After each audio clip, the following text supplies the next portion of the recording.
Wherever there's an episodic series, you can bet two men will talk to you. AJ Talon and Owen Finch give their thoughts on Owen and AJ Talks.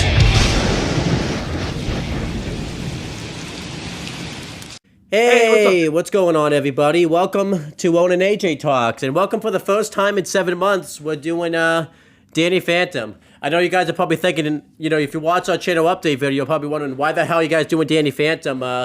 You and AJ just had like a complete conversation about how like you were gonna move on to other stuff. Well, timing is everything, because a couple weeks ago, Guy Moon, the guy that has produced and composed the Danny Phantom theme song, passed away. He died horrifically in a car accident. So, we wanted to kind of do a Danny episode to kind of pay tribute to him. I mean, obviously he's done other stuff. He's done a lot of Butch Hartman's work. We find out that he did some of the Jimmy Neutron episodes. He did some Cartoon Network things. But Danny Phantom's like the only show that like we're covering that like he's worked on at the moment, type of thing. So, but yeah. And obviously, Danny Phantom theme song is like iconic. So, it's a good work from him. It's probably this or... Cause I don't think he did the Fairly Odd Parents theme song, so this is probably his most like iconic like work. So, and I think Danny Phantom's where he like spent his most time on, because we talked about it like a lot of the music from Danny has like his touch on it, type of thing. Like I mentioned, there's a video game. We'll probably talk about it, but it's like the episode inspired by the season 2 finale.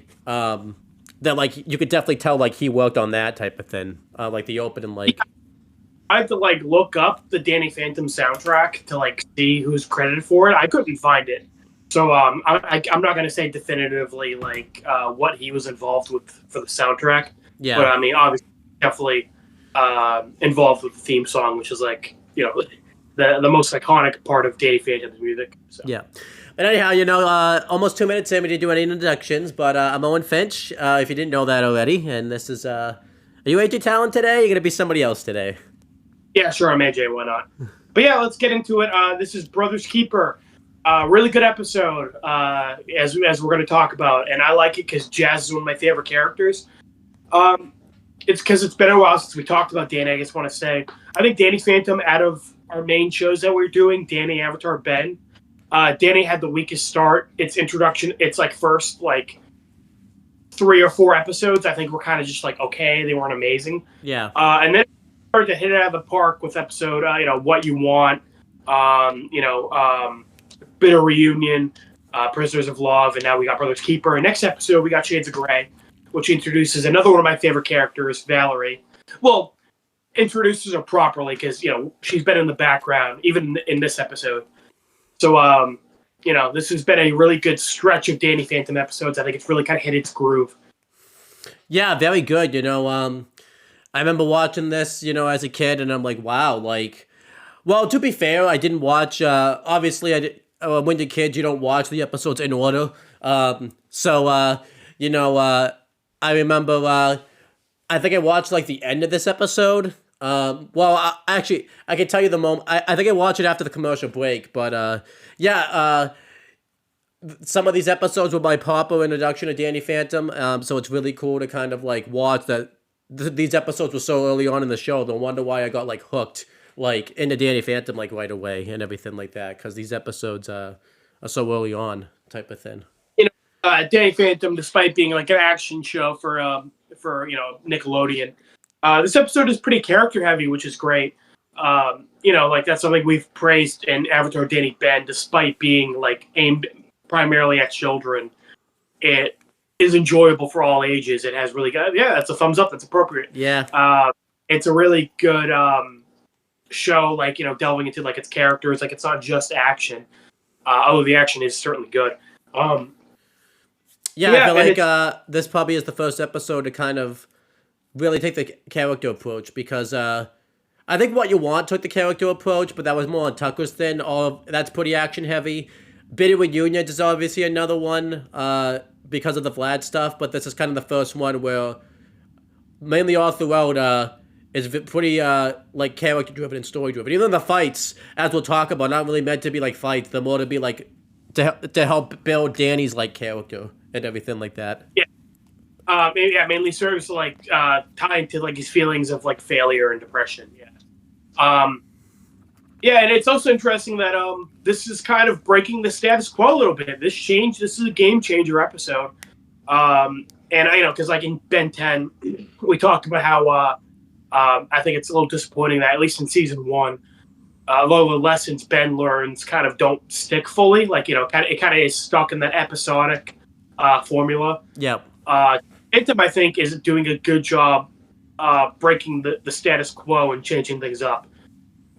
Because up to this point, Jazz has just kind of been like Danny's sister. She's kind of like in the background. She'll show up. And a lot of shows would kind of just leave it at that. Like she's just like the sister who's there. But no, this episode kind of establishes that Jazz is going to be more of a central figure in the show. Or like more of a bigger supporting character than you would think. Yeah. I also think it's funny because, again, it's like Jazz got an episode before Sam did. Because remember, we haven't had a Sam-focused episode yet. We've had a Tucker-focused episode. We had a Jazz-focused episode. We had a fucking, like, Paulina-focused episode. We have not had a Sam-focused episode yet. I still don't think she's getting one for a while because I think Fan of the Flames is supposed to be a Sam-focused episode, but that's still not. We're still like a couple episodes off from that type of thing. So yeah. It's another thing. We're gonna get into it. I kind of been digging on Sam a little bit. I haven't been the hugest fan of how she is, but she's actually pretty good in this episode, which we're going to talk about. You know what's weird? Actually, back to that point, fucking Valerie, who is going to get a fucking episode of her own before fucking Sam. That is funny. Valerie background like 3 times, and she's going to get an entire episode before Sam gets one. And you're not gonna get any complaints from us. Typically, like any other show, we would like complain that like a main like someone that's not in the main character, like. But you'll get no complaints from us. So. Yeah. But I guess I should get into the Wikipedia stuff because I'm doing that this time. Owen, do you want to guess when this episode came out? AJ, I should have been fucking smart and realized I was going to be doing that because I watched this on Paramount Plus, and Paramount Plus usually tells you when the episode came out, but I didn't fucking look this time. But I know Danny started in 2004. I did kind of look, and I saw that, I don't know, I'm going to show my workings here. I'm pretty sure Ultimate Enemy comes out like July of 2005. So it's gonna be before then. And then, so I am going to guess. It takes a while to work on an episode and like a whole season of a show. So I am going to guess that this episode came out on May 23rd, 2004. You were actually very close. You were about a month off. This episode aired on Nickelodeon on June 25th, 2004. Damn, I was so close. Yeah, honestly, considering you just had the vague idea in 2004, that's not bad. But the story was by Steve Mormel, written by Siv Ventris, directed by Wincat Alcala, Butch Hartman, and Julie Hashiguchi. And the storyboard was by Ray Ingram and Chris Graham. Those are probably horribly mispronounced, but what can you do? I do want to say, funny thing, because we should make this account of, because like people say this. Do you think Butch Hartman actually worked on this episode? Did you like fully, or do you think he like did a little? Because that's a big Butch Hartman thing. Sometimes he still credits himself, even if he's done like the little tiniest like thing in like the episode type of thing. Yeah, I don't know. It's kind of tough because we kind of meme about it with Yellow Jackets, where like you would think important episodes like this, like the main guys would be heavily involved with it. In Yellow Jackets, that's like not the case at all. Yeah. So, I'm gonna say no. He was not involved in this. I'm gonna say I like to think they didn't even tell him that Jazz finds out who Danny is in this episode. He just was like, "Oh fuck, the Jazz finds out who he is. Okay, well, I guess we'll have to make that work." I'm I like to think that he did also like really did work on this episode much. I mainly say that because in season 3 he's the one that kind of mainly worked on that, and obviously that's not the best season of Danny Phantom. But then I'm pretty sure like he's worked on other episodes, but I don't think he heavily worked on this episode probably. Right. I mean, don't get me wrong. Everybody has good and bad projects. Just because he was involved with bad episodes doesn't mean he wasn't involved with good ones, and vice versa. Yeah. But this episode is a little darker in tone, I would say. And Butch Hartman generally is one of the ones in Danny Phantom who keeps it lighter, and some of the other writers who keep it a little darker. Generally, again, that's not saying that's in every situation. Yeah, I feel like it also doesn't have like that touch. Usually he tells like situations or like stories in threes, or kind of show like a few times like what the situation is, and then like a story will come out of it. Like for example, in Fairly Odd Parents, when Timmy's gonna make his wish, he'll kind of show like in threes like why Timmy's life is the way that it is, or why he wants to make his wish. That kind of doesn't really happen with Danny. They kind of get into the story for the most part, like instantly, and everything like that. Yeah. But I guess hopping right into it, Danny Phantom, Brother's Keeper. By the way, according to the wiki, the title is actually a biblical reference. I didn't know that. Because I guess in the Bible, like their father asked like Cain where Abel was, and he said like, "I'm not my brother's keeper." Yeah, I remember that. It's a big, not necessarily biblical reference too, but like it's like I'm just the wiki. I'm saying I guess that's where like the term came from, or like that's where it's most popular. Because it's a big term where you try to like protect somebody and try to keep them from like. Obviously, you're trying to protect them from bad situations and try to make sure that they're going to be okay and everything like that, which is pretty much what my brother's keeper is. Yeah, and that's kind of what I figured it was, but again, I didn't know it was like a biblical reference. Yeah. So starting off the episode, we get the man, the myth, the legend himself, Mr. Lancer. The only guy doing his job in this damn show.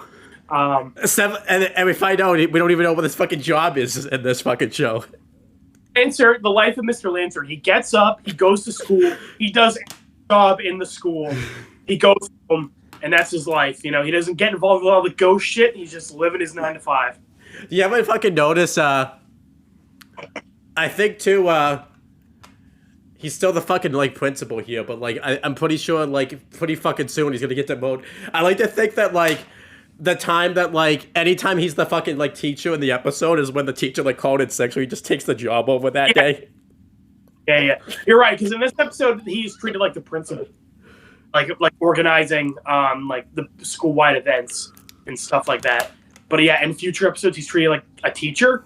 So, yeah, it is weird that he's just kind of like... Again, I like to think he's the only teacher in the school. Like, everybody else like doesn't actually do their job, so he's, like, running the entire thing. And it's high school, too. He can't be and there's no Skype or fucking, like, Discord for him to fucking, like, just go on and off of it. Yeah, he has to be running around the entire school teaching everything. Yeah. I like to think all the other teachers are, like, on strike, so he's left doing their jobs type of thing. Oh, right? Yeah, I can run this school myself. I don't know if you get that, because, they did that joke in... Hey Arnold, which is another Nickelodeon show. So the principal... I did not know much Hey Arnold, though. So the principal tried to run the school like himself and failed miserably. But not Mr. Lancer. He's the freaking Giga Chad fucking running the whole fucking school himself. Yeah, I love that.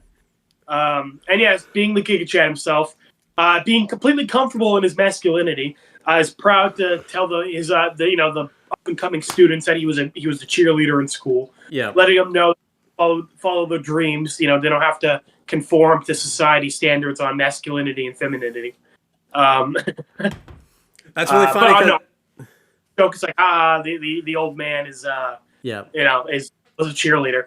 And he's gonna be wearing a dress pretty he's wearing and he fucking keeps it on his desk. I just love that. I love it too. They just think it's his sister too. Like they don't have No, yeah, well, it's so funny because again, he like got the picture taken and he got it like framed and puts it on his desk at work. I don't know what the fuck this guy does on his off. I'm like, Of a freak. and he played like the same video game like 7 times and fucking got to the end like every fucking time. Yeah, yeah. You know, he's also a pro gamer. You know, there you go. I want Mr. Lancer's Let's Plays on Twitch. You know, I like to think too. He just comes. He doesn't even like get the keys himself. He just fucking goes up and like shoots the fucking people that are like about to win the fucking game. fucking Spock. He's just such a dick about it. Like they beat the game, kills when they get to the end. That's awesome. Yeah, but fucking Mr. Lancer, the goat himself, is he's very into Spirit Week. You know, he was a cheerleader back when he was in high school. He's very happy. By the way, is this going to be like Mr. Lancer year now instead of the Ben year? Like it's going to be Mr. fucking Lancer now. Yeah, we have a thing for teachers, I guess. Yeah, last year was the year of Ben. Now it's the year of Lancer.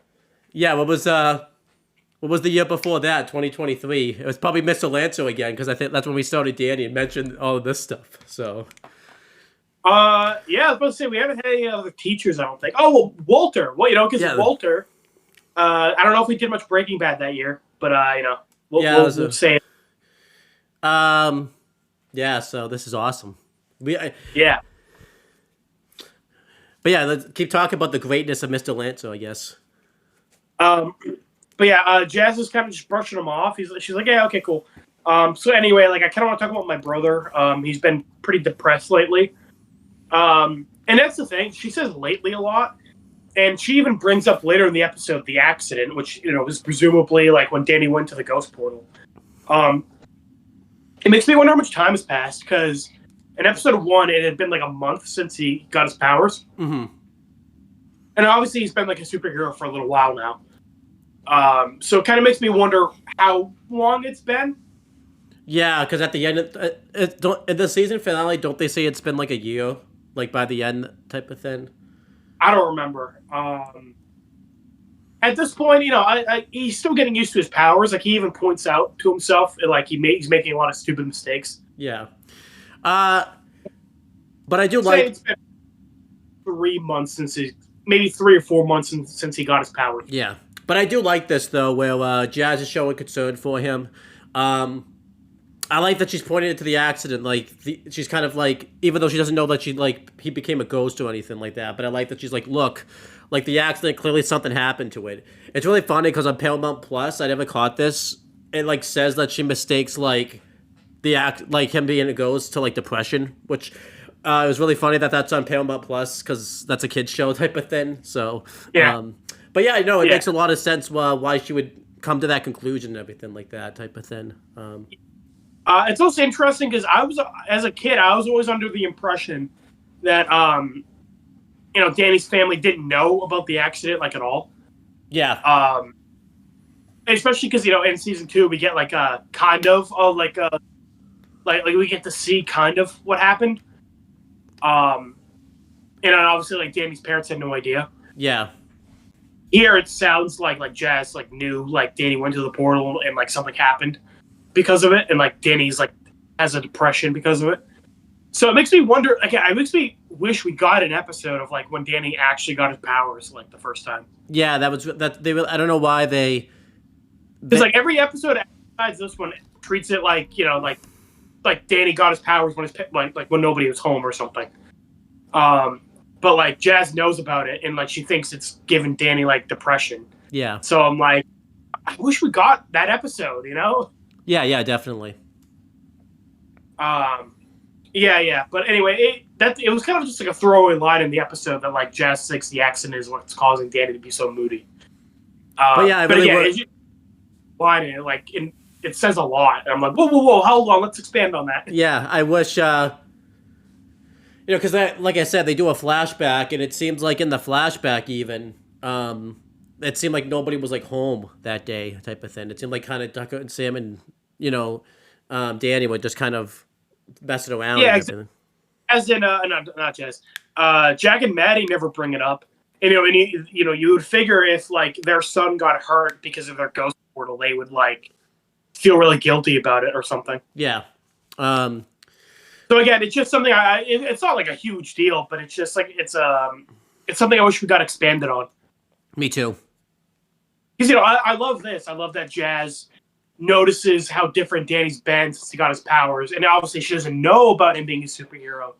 So she's like attributing it to like she thinks him getting hurt by the ghost portal is like, like fucking him up, like that's giving him like traumatic PTSD or something. Yeah, definitely. Yeah.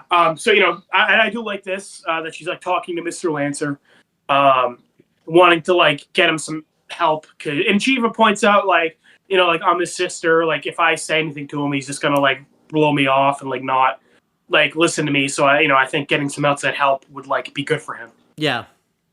And I like this because again, Jazz has mainly just been like a background character. The only real like, I mean, we've seen a little bit of like Jazz looking out for Danny, like when she gets Dash to like invite Danny to that party. Yeah, definitely. And in like season 1 when Jack and Maddie are being like really weird about trying to find ghosts and everything like that. That's why like we haven't seen her interacting too much with Danny like meaningfully. Like in episode 1, yeah, she was like embarrassed by like their parents. Yeah. And in Prisoners of Love, she was like freaking out that she was wrong. In Bitter Reunion, she kind of sticks up for him a little bit by like, because obviously he's getting shit on for missing his curfew, and then she says like, look, like maybe Danny can't relate to you guys because you never talked to him about like your past and all that type of stuff, type of thing. So, yeah. So she's kind of sticking. So I feel like and like little things that like Jazz is like a good sister that looks out for Danny, but like it's just kind of been like in the background. It's like a here and there thing. Yeah. So I like that it's fully explored this episode. I could kind of, obviously we could kind of relate to this too, because we both have sisters like Jazz who really look out for us and all that type of stuff. So it's really, so. It's kind of the same way, at least in my case, where I can feel like she can be a little like bossy, but like, I know she means well. Yeah, definitely. So, and then while we're like, hearing the conversation between Jazz and Mr. Lancer, Danny notices a ghost in the and like the therapist's office. So Danny turns in, he goes ghost. He decides to die, and then he goes to fight the ghost. We end up finding out is Bertram. They fight a little bit. It's nothing crazy. I think the future fights in this episode are better because it like shows off the like shape shifting. Yeah. But for this, he's just kind of like a green blob, and then Danny's like shooting him with the lasers. He gets away, and then Danny's kind of beating himself up. He's like, "Oh, I'm so stupid. Why did I let him get away?" Yeah. And then Jazz and Mr. Lancer walk in at this moment to see the office destroyed, and Danny's just like sitting there because obviously he went back to human, and then he's in trouble obviously because they think he just like wrecked the office for no fucking reason. Dash would have gotten away with it too, like in the office. He's a star football player type of thing. So, I like this a lot. Kind of showing that Danny still doesn't have like grips on his like ghost powers, and I like that we got to kind of see like this is kind of cool too because the episode kind of takes a risky start where it doesn't really start with like Danny, like Sam or Tucker, like any of the main cast. It kind of even though we've seen Jazz a few times, like you said, she's been kind of like a recurring, like secondary type character. So this is like the first time where it's kind of just Jazz like directing the story, and really cool. They were kind of cutting back and forth to like this conversation and like the fight with Danny and Bertram. Was it Bertrand or Bertram? Bertram. Okay. I'll look it up. Because I remember he uses a fake name that's like almost like his real name, and I'm pretty sure I said the fucking fake name. So. I'm not sure. I'm looking at. Yeah, but I think this is really cool. I like that this is kind of the start of Danny beating himself up a little bit because he's upset. Bertrand. Yeah, Bertrand. I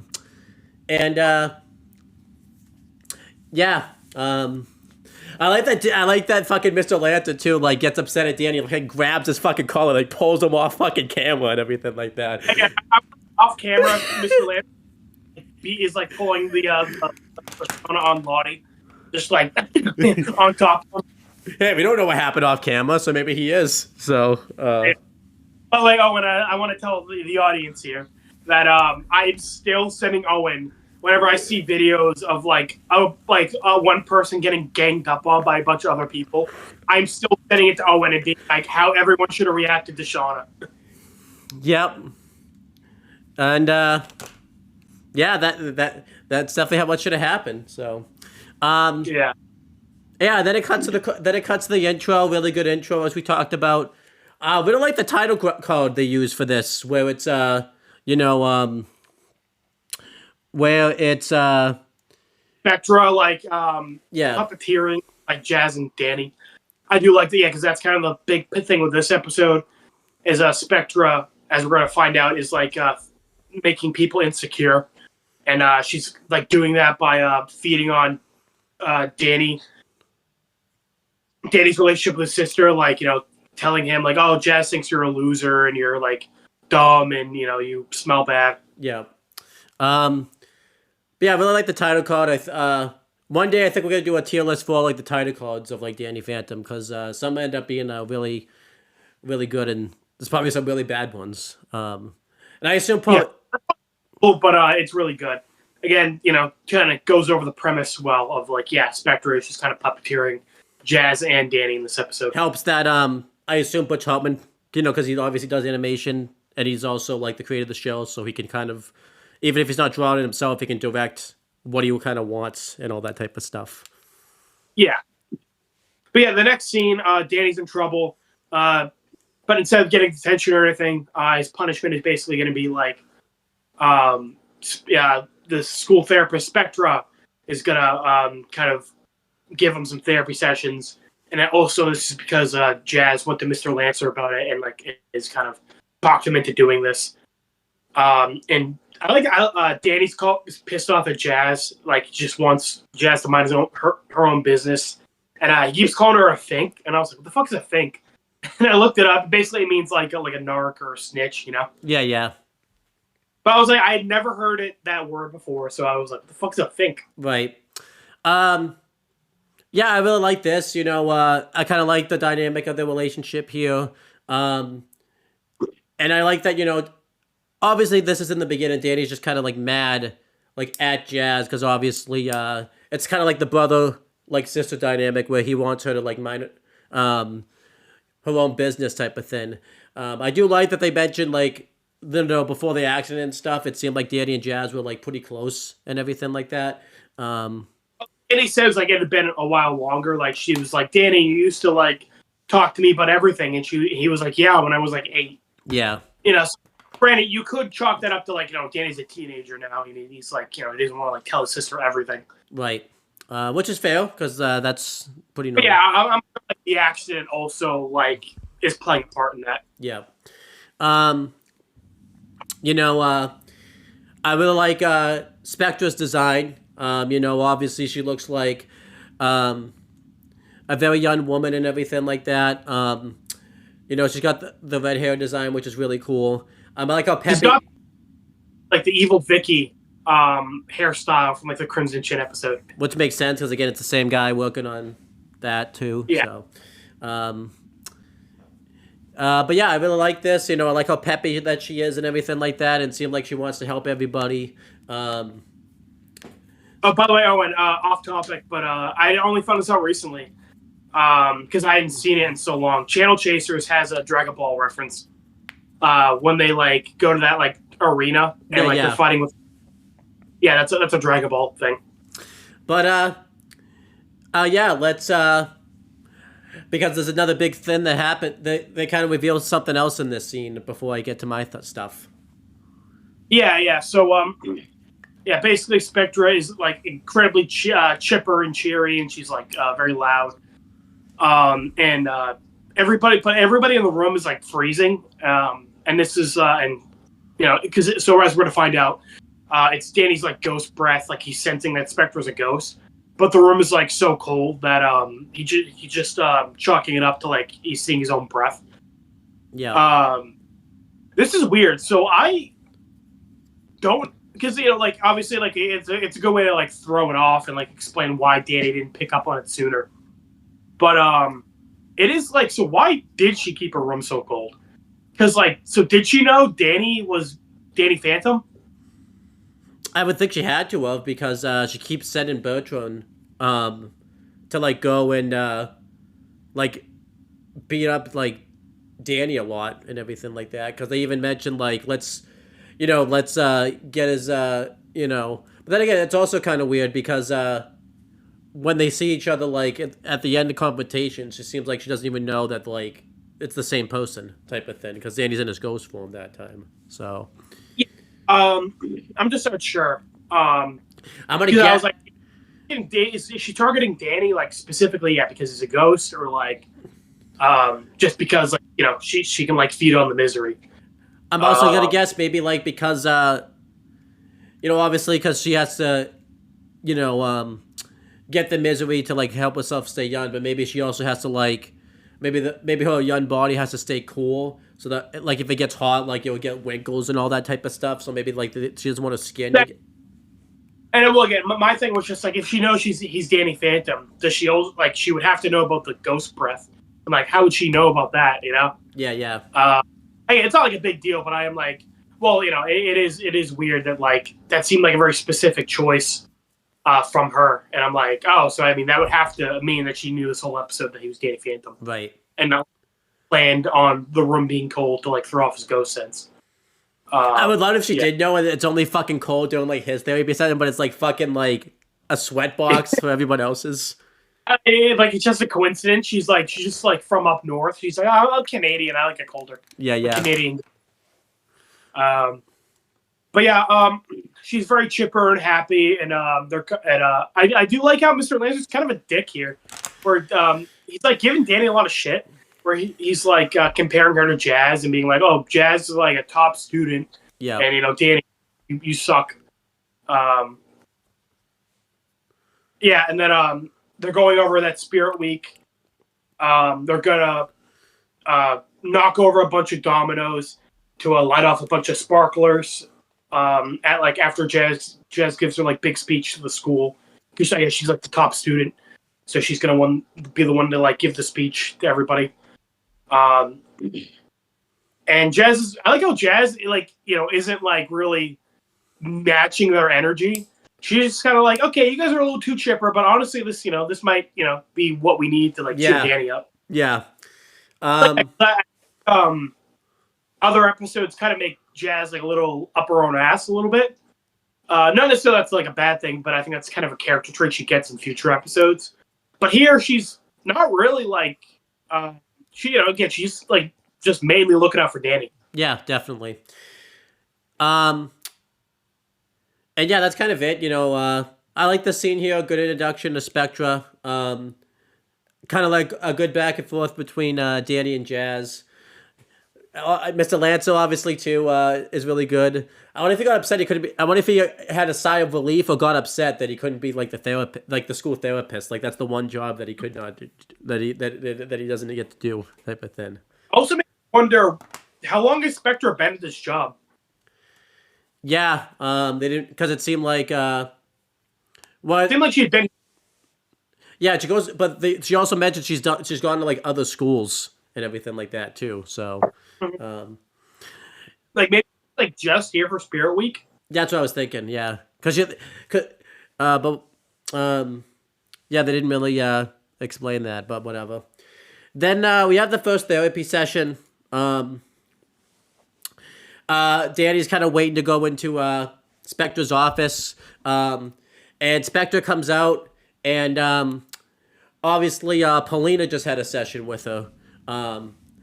It seemed like it was required, like, because obviously we find out, like, everyone in the whole school, so I don't know if this was just a requirement, or, like, everyone in the fucking school, like, needed therapy type of thing, so it's like they just decided to go to Spectra that week. Everybody in the school is, like, deeply disturbed.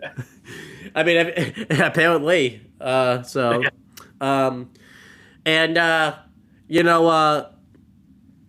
Paulina's obviously feeling insecure about her beauty, and, Spectre kind of says, like, you know, if you're really feeling insecure about your beauty, like, Paulina says, like, you know, so my beauty may not be a reflection on me, but it's a reflection how I think everyone else, like, sees me type of thing. And Spectre kind of says, like, hey, if you think you have to put, like, a bunch of makeup on yourself to get it done, do it. So what I like about Spectre's, like, sessions is she kind of words it in a way where obviously she's putting them down, but she's wording it, like, in a therapeutic type of way where it sounds enough where it's, like, helping them. I think, because what she also said here is that, like, Paulina is like, oh, so, like, are you saying that, you know, I'm only popular because I'm, like, pretty? And Spectra is like, well, hey, you know, that's just how it is. Don't let it get you down. You know, so basically, like, she's like, yeah, like you said, sowing in the seeds of, like, doubt. But, you know, here, where she makes Paulina question, like, all of her relationships and that she's only popular because she's pretty. You know, so that, like, obviously affects her, like, self-esteem. Yeah. So then, you know, Danny, so she has Danny come in, and, you know, Danny's upset, obviously, that this is going to have to be his punishment, and he's kind of complaining about it. He's not really too thrilled that he has to do this, and, you know, Spectre's obviously, like I said, sowing in the seeds, because obviously Danny's kind of pretty upset with Jazz, not, like, woolly upset, but obviously upset that, you know, Jazz is kind of not minding her own business, so obviously Spectre kind of takes advantage of that, and says, like, wow, you do complain a lot. Maybe, no wonder why, like, Jazz called you a baby. I do like that it's sowing in the seeds, but for, like, Danny, it's not even, like, fucking sowing in the seeds. It just falls on, like, goes into it and everything like that. Like, yeah. I mean, obviously, again, you know, they had to make it pretty obvious to the audience. Like, that's another thing. I'm kind of glad this episode didn't really hide the fact that Spectre's a ghost. Like, they didn't, like, try to, like, throw you off or anything. Like, they're making it pretty obvious from the get-go. Yeah. But obviously, because Danny has this, like, wait, she called me a baby, and then she said, and then he mentions, like, yeah, but she also kind of, like, called you a loser. Obviously, doesn't word it that way, but kind of, you know, sows in the seeds that, like, Jazz called him a loser. Obviously, kind of miswording Jazz's things because she's just worried about Danny, but obviously mentions that he's a loser.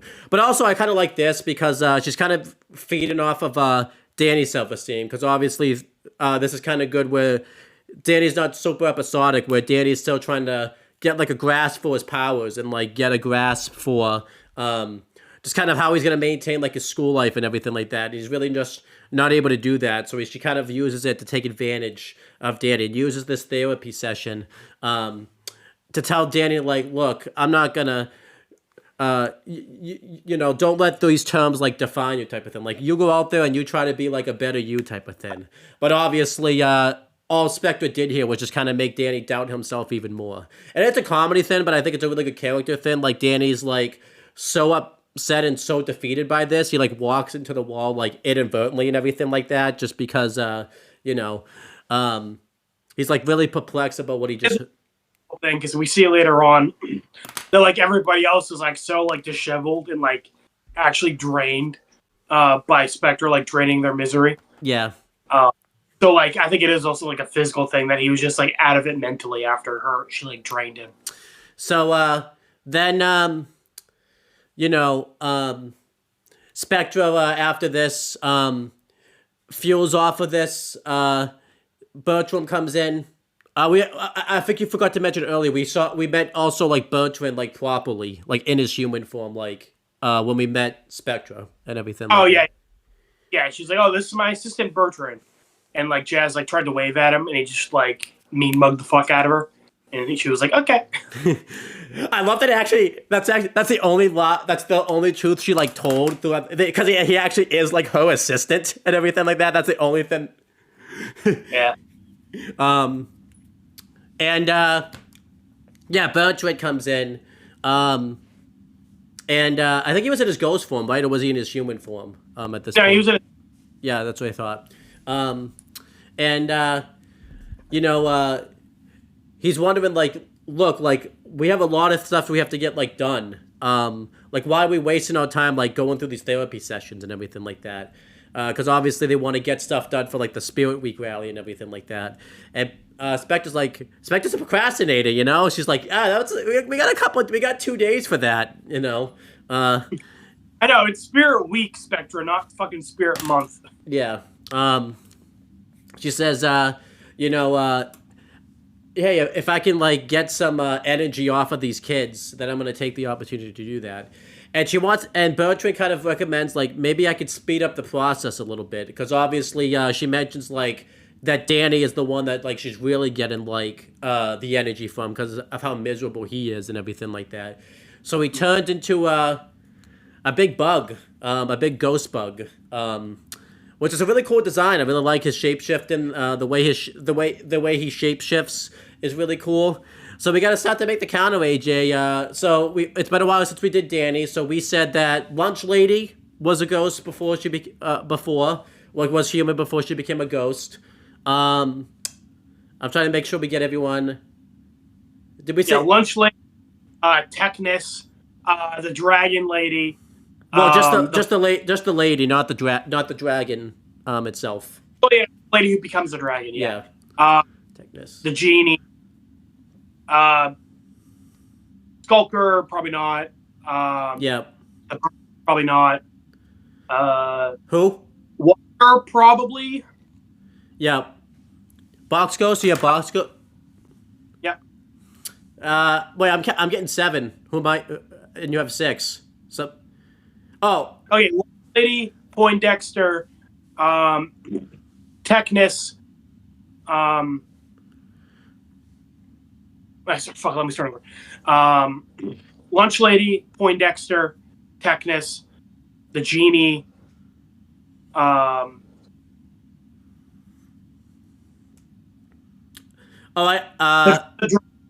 Yep.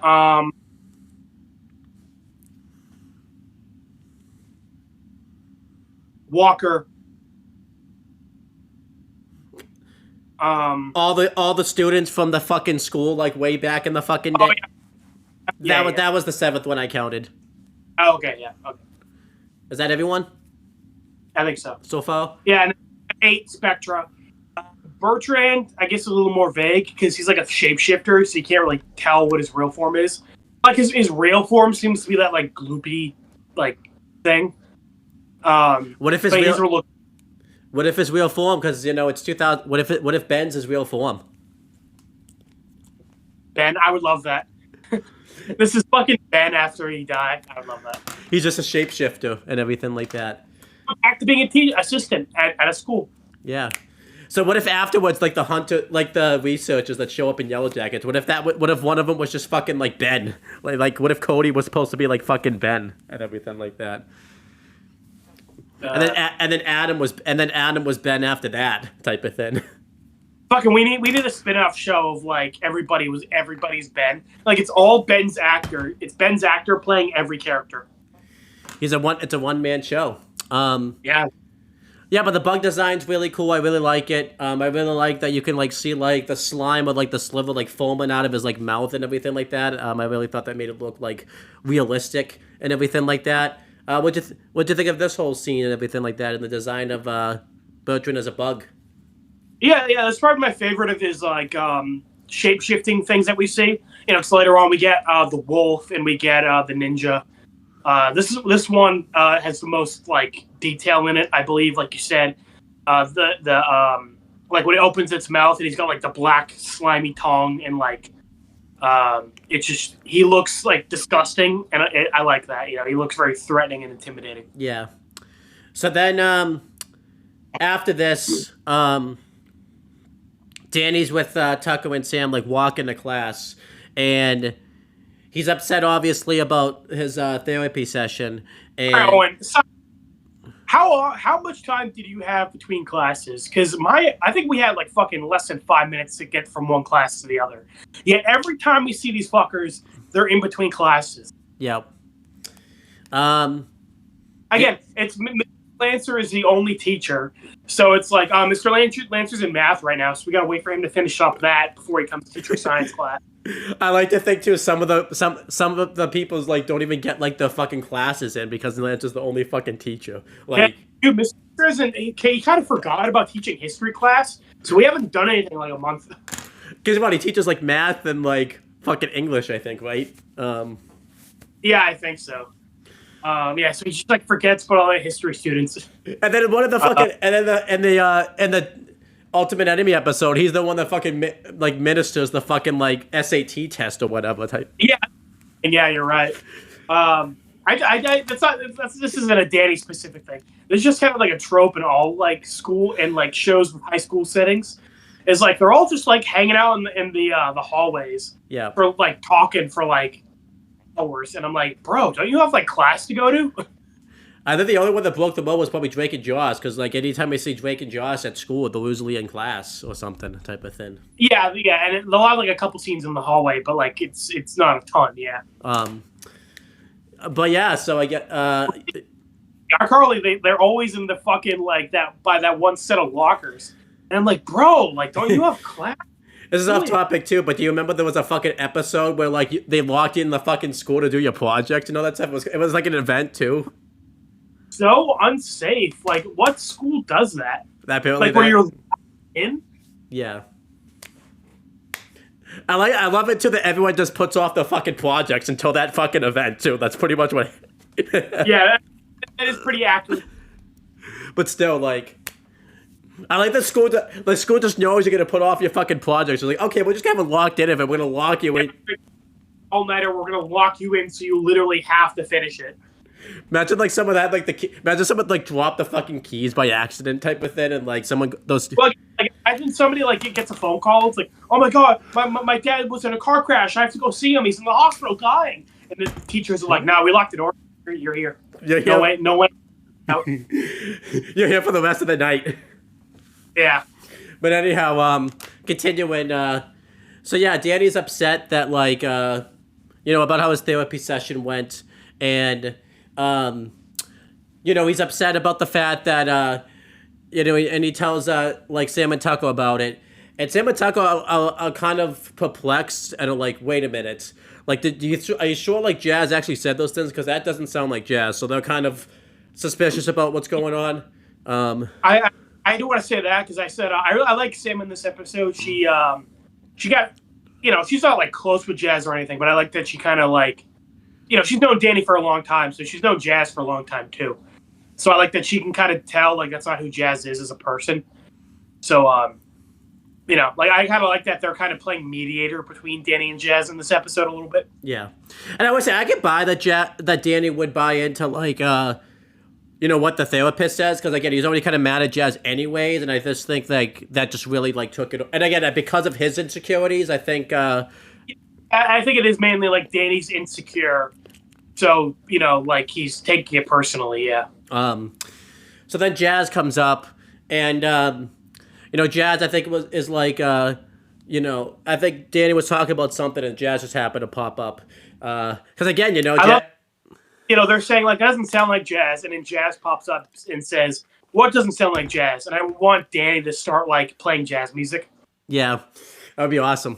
But Danny's kind of being like very snarky toward Jazz, saying like, oh, like I was you just you call me a loser type of thing, and Jazz is like, look, Danny, like I'm worried about you. It seems like ever since the accident, like something changed like inside of you and everything like that. And I like this where Danny is just like, maybe this is who I am now. Like maybe this is the person that I am now. I even like that. Even Jazz says like, but you have to like talk to somebody, Danny. Like you don't really have any friends to talk to, besides like these two, which was obviously meant to be a comedic line, but and she says like I'm just worried about you. So I really like their argument here, and then eventually like Danny's ghost sense goes off, and he obviously gets confused because he doesn't see any like ghosts. So he starts like shivering. I assume this was obviously him faking it, because again, as you remember, this ends up being part of his ice power. So it'd be kind of funny if this was like he actually was shivering, and this was like a little tell to that. But I'm pretty sure this was fake. And Jazz is showing concern for Danny, and Danny kind of runs off, saying like, leave me alone. And I think that's kind of a big thing I like about this episode is Danny's kind of because there's a few times where this happens. Obviously, Jazz took this as if Danny was still like really upset with him, but Danny just like faked it so that way he could like disappear and just go ghost and everything like that. Yeah, but yeah, you see, because after Danny runs off, she's like, "Oh my god, it's worse than I thought." So yeah, you can see why from Jazz's perspective, she's so worried. Yeah. So then some random guy, some random like kid. I mean, this kid didn't even sound like he was in fucking high school. This kid's voice was really high. Like I don't think this kid's unless he's like one of those kids that like is like real super like smart. But as I'm going to talk about in a second, I don't think that was the case. But he comes up and like tells Jazz that like there's a really giant bug. And apparently this kid's been watching SpongeBob because he jumps into the locker and says, "My leg." Like, poor guy, the guy broke his fucking leg. The locker door in his leg, yeah. This is, he dies in that locker like Poindexter did, and then he just reincarnates into that fish. Yeah. Even though SpongeBob was first, so how does that work? Yes. Okay. Not even gonna try to justify that, so. Yes. Yeah, I really like this shot. You know, the ghost bug comes over, Bertrand comes over, and they do a really good slow-mo shot of him, like, looking over at Jazz and everything like that. This is a big moment in the show, too. This is the first time Jazz... I was gonna say this is the first time Jazz sees his ghost, but I guess not, right? Because she saw Box Ghost last episode. Yeah, and didn't she, like, see a ghost in episode 1? I think it was Danny, but, like, he was intangible, so... Oh, I was gonna say Jack definitely saw a ghost, and that's why he was like, in your face, Jazz. But yeah, because Danny was intangible, and he, like, said something, but... yeah, this would have been cooler then. I feel like this should have been, like, probably the first time, like, Jazz actually, like, saw a ghost. I think the scene would have been cooler, type of thing. But whatever. That's just a little nitpick. And Bertrand comes over and, starts attacking Jazz. He's about to do something to Jazz. He uses one of his many legs to grab onto her, and I don't know what he was gonna do, but he gets his lips wet, like getting ready to do something. But oh my God, he's making out with that minor girl. Jesus, Bertrand, step away. Yeah, because he's like many years older and everything like that. So he's already dead. He's a grown man. Does it count if you're dead though? Yes, if anything, it would count more. He's an animal. This is necrophilia and bestiality. So there's several things wrong with this. But is it necrophilia if he's the one that's dead doing this? You're right. This is like reverse necrophilia where the dead is getting with you. You're right. This is very strange. I like how we talked about this in Danny, but we didn't fucking talk about it in Evil Dead movie. That would have probably warranted it more and would have... You're right. It's like, we'll save this for the Danny video. To be fair, because we don't actually see the I think because we didn't see the spirits, I guess. So like maybe whereas it's very in your face. Like again, listen, Bertrand didn't have to fucking start licking Jazz's face. That was his choice. But anyhow, Danny comes over and attacks Bertrand, and Jazz isn't shocked by this, but like saying like, "Wait, that was a ghost." That was so. I think this was written like as if this was supposed to be Jazz's first time seeing a ghost, when that wasn't the case. But whatever.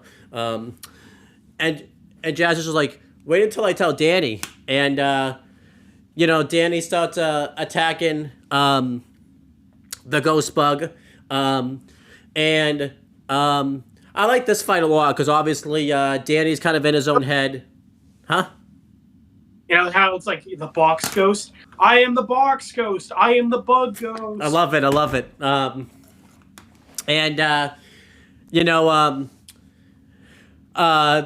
Bertrand attacks Danny, and he pulls out like his steno, and Danny like tries to duck, but the steno catches him like right in the wrist, and Danny even like gets upset at himself, like damn it, like.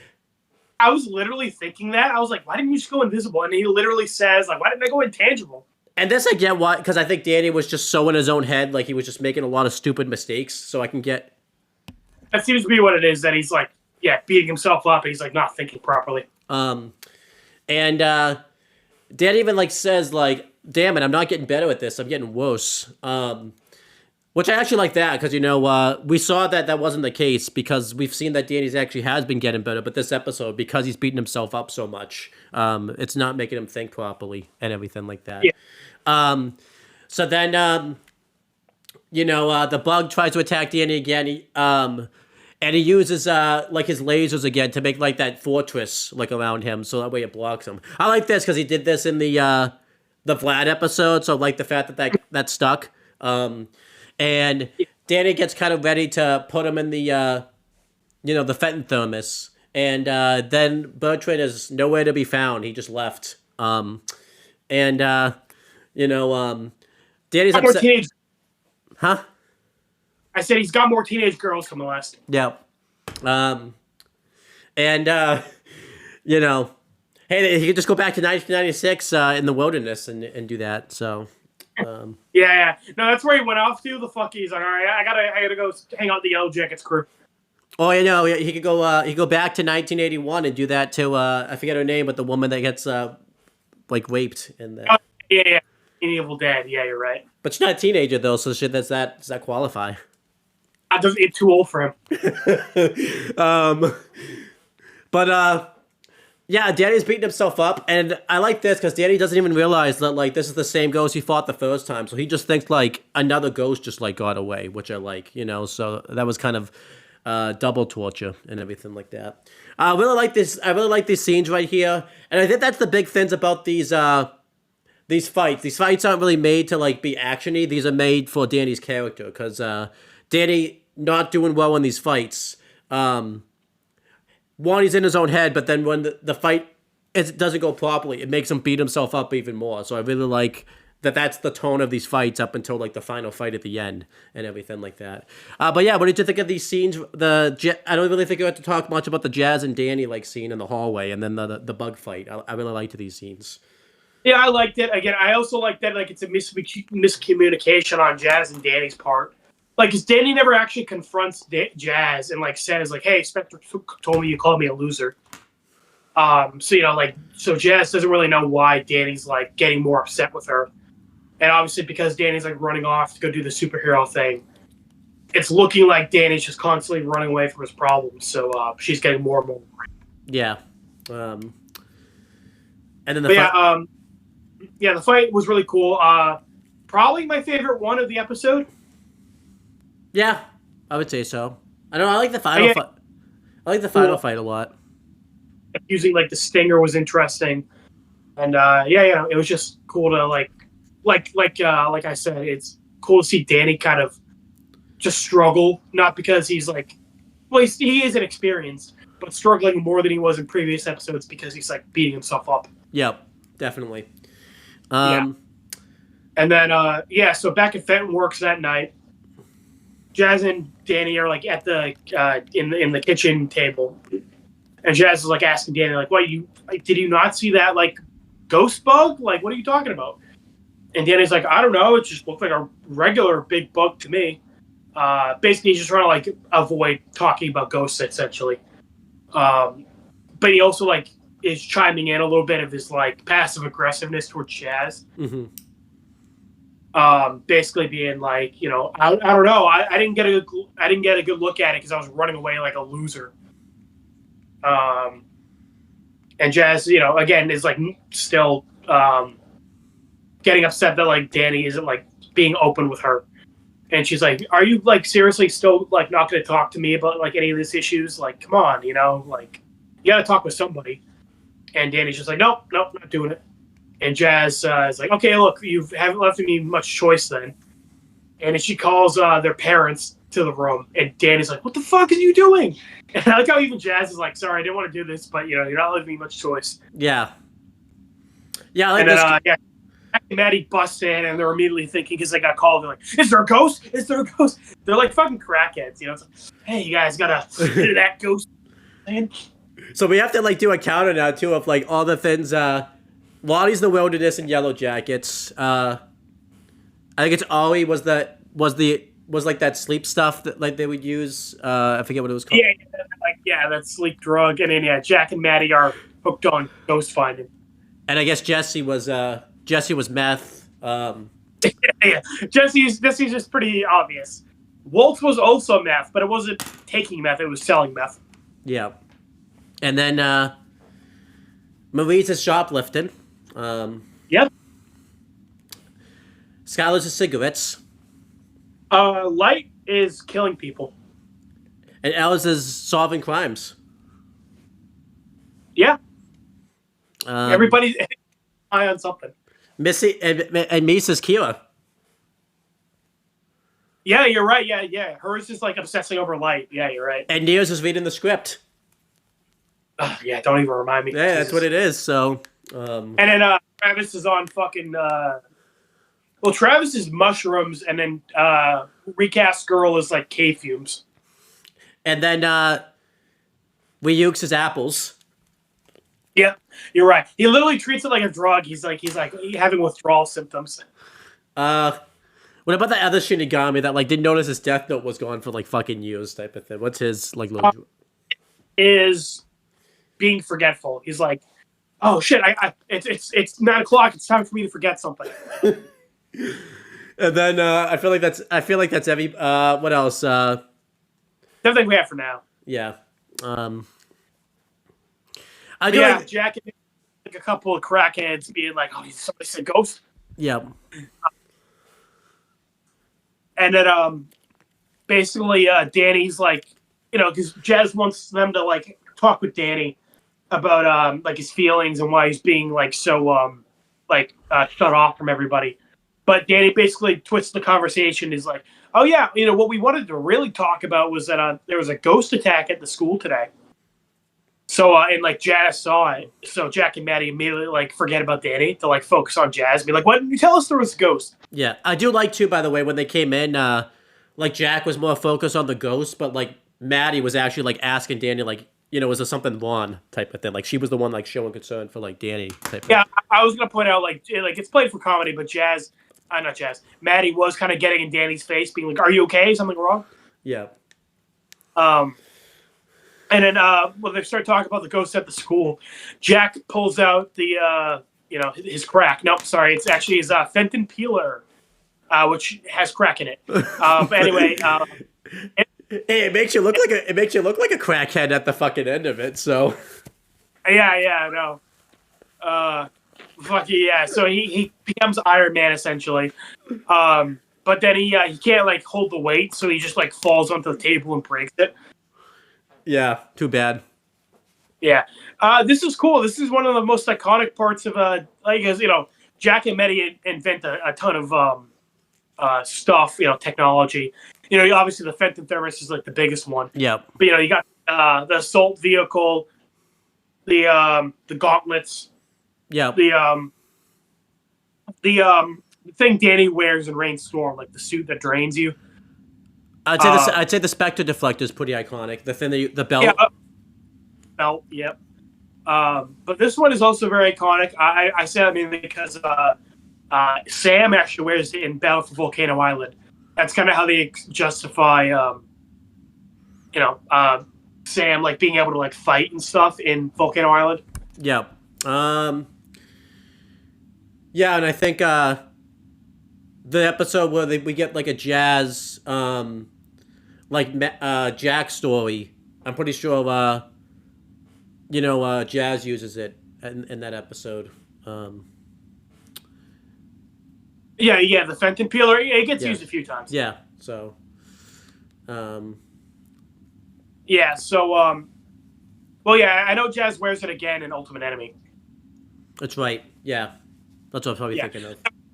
Used a few times. And I think she also wears it in that one where they're fighting like the Ghost Girls. So yeah, this kind of ends up becoming like Jazz's weapon, because like she's kind of the one who ends up wearing it the most, I think.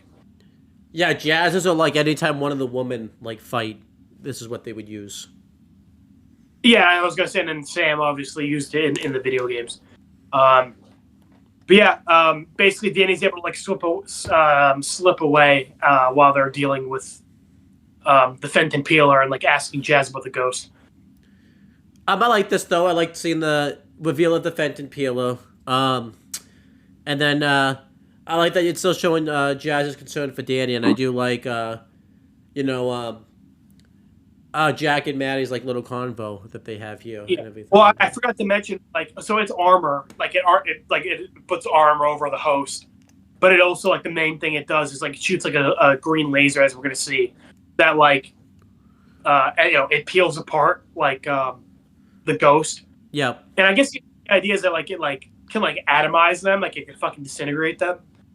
But when they end up using it on the two big ones I can think of are, of course, Spectra in this episode and then Dark Danny. Spectra, because she had absorbed so much youth from everybody else, it peeled her back and made her old, much like the beach that makes you old. And then with Dark Danny, it's because he was disguised as his younger self. Yeah. And ripped eyes to reveal his true form. Yep. So but I'm pretty sure if you're not disguised or something, it would just fucking disintegrate you, I'm guessing. Right. So what do you think would happen to Danny if he was in his ghost form? Would he just fucking turn back into a human form? Or would he fucking... I don't know how that would work. He just kills him again. He becomes becomes a double ghost. I love that double ghost. Yeah.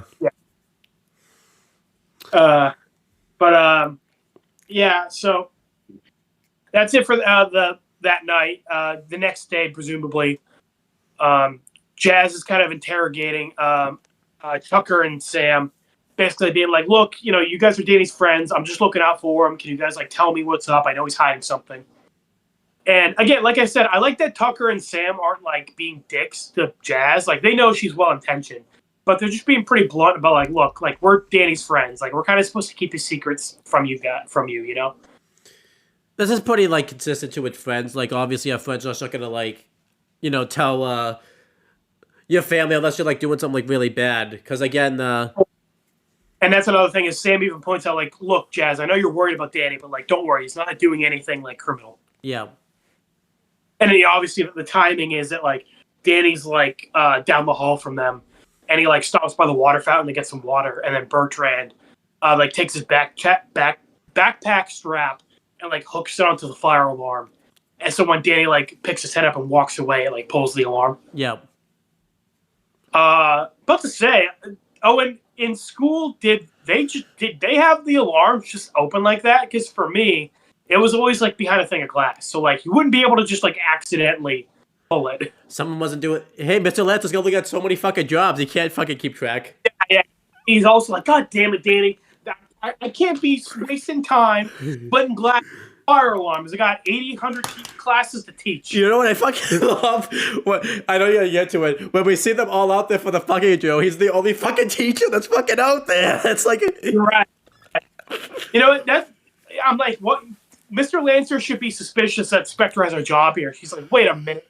Nobody else has a job here but me. How many paychecks do you think the fucking dude gets? Or you think they just give him all one paycheck and he's making bank? Yeah, Mr. Lancer's actually super rich. He does it for the love of the game. No, he probably is super rich because he's getting paid to do several jobs in the fucking school. He's probably just getting. Mr. Lancer, when he ends up talking with Danny about how he can't afford the airplane to see his sister, he was lying twice. He doesn't have a sister, and he's actually he owns the airlines. He can fucking travel wherever he wants. Oh my god! Do you think Mr. Lancer owns the school? Yeah, I was gonna say he founded the school. He's a ghost. He's been he founded the school. That'd be a really good twist. I would love it if Poindexter was Mr. Lancer, you're still here? I love that. Yeah. Is he the same age back then too? He doesn't age?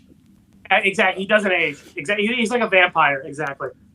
But I remember 2024 was the year of Adam, by the way. Remember we said that it was the year of Adam in 2024. That's what it was. You're right. You know what? Adam was probably a teacher at some point. He's everywhere. I think so. Probably. Yeah.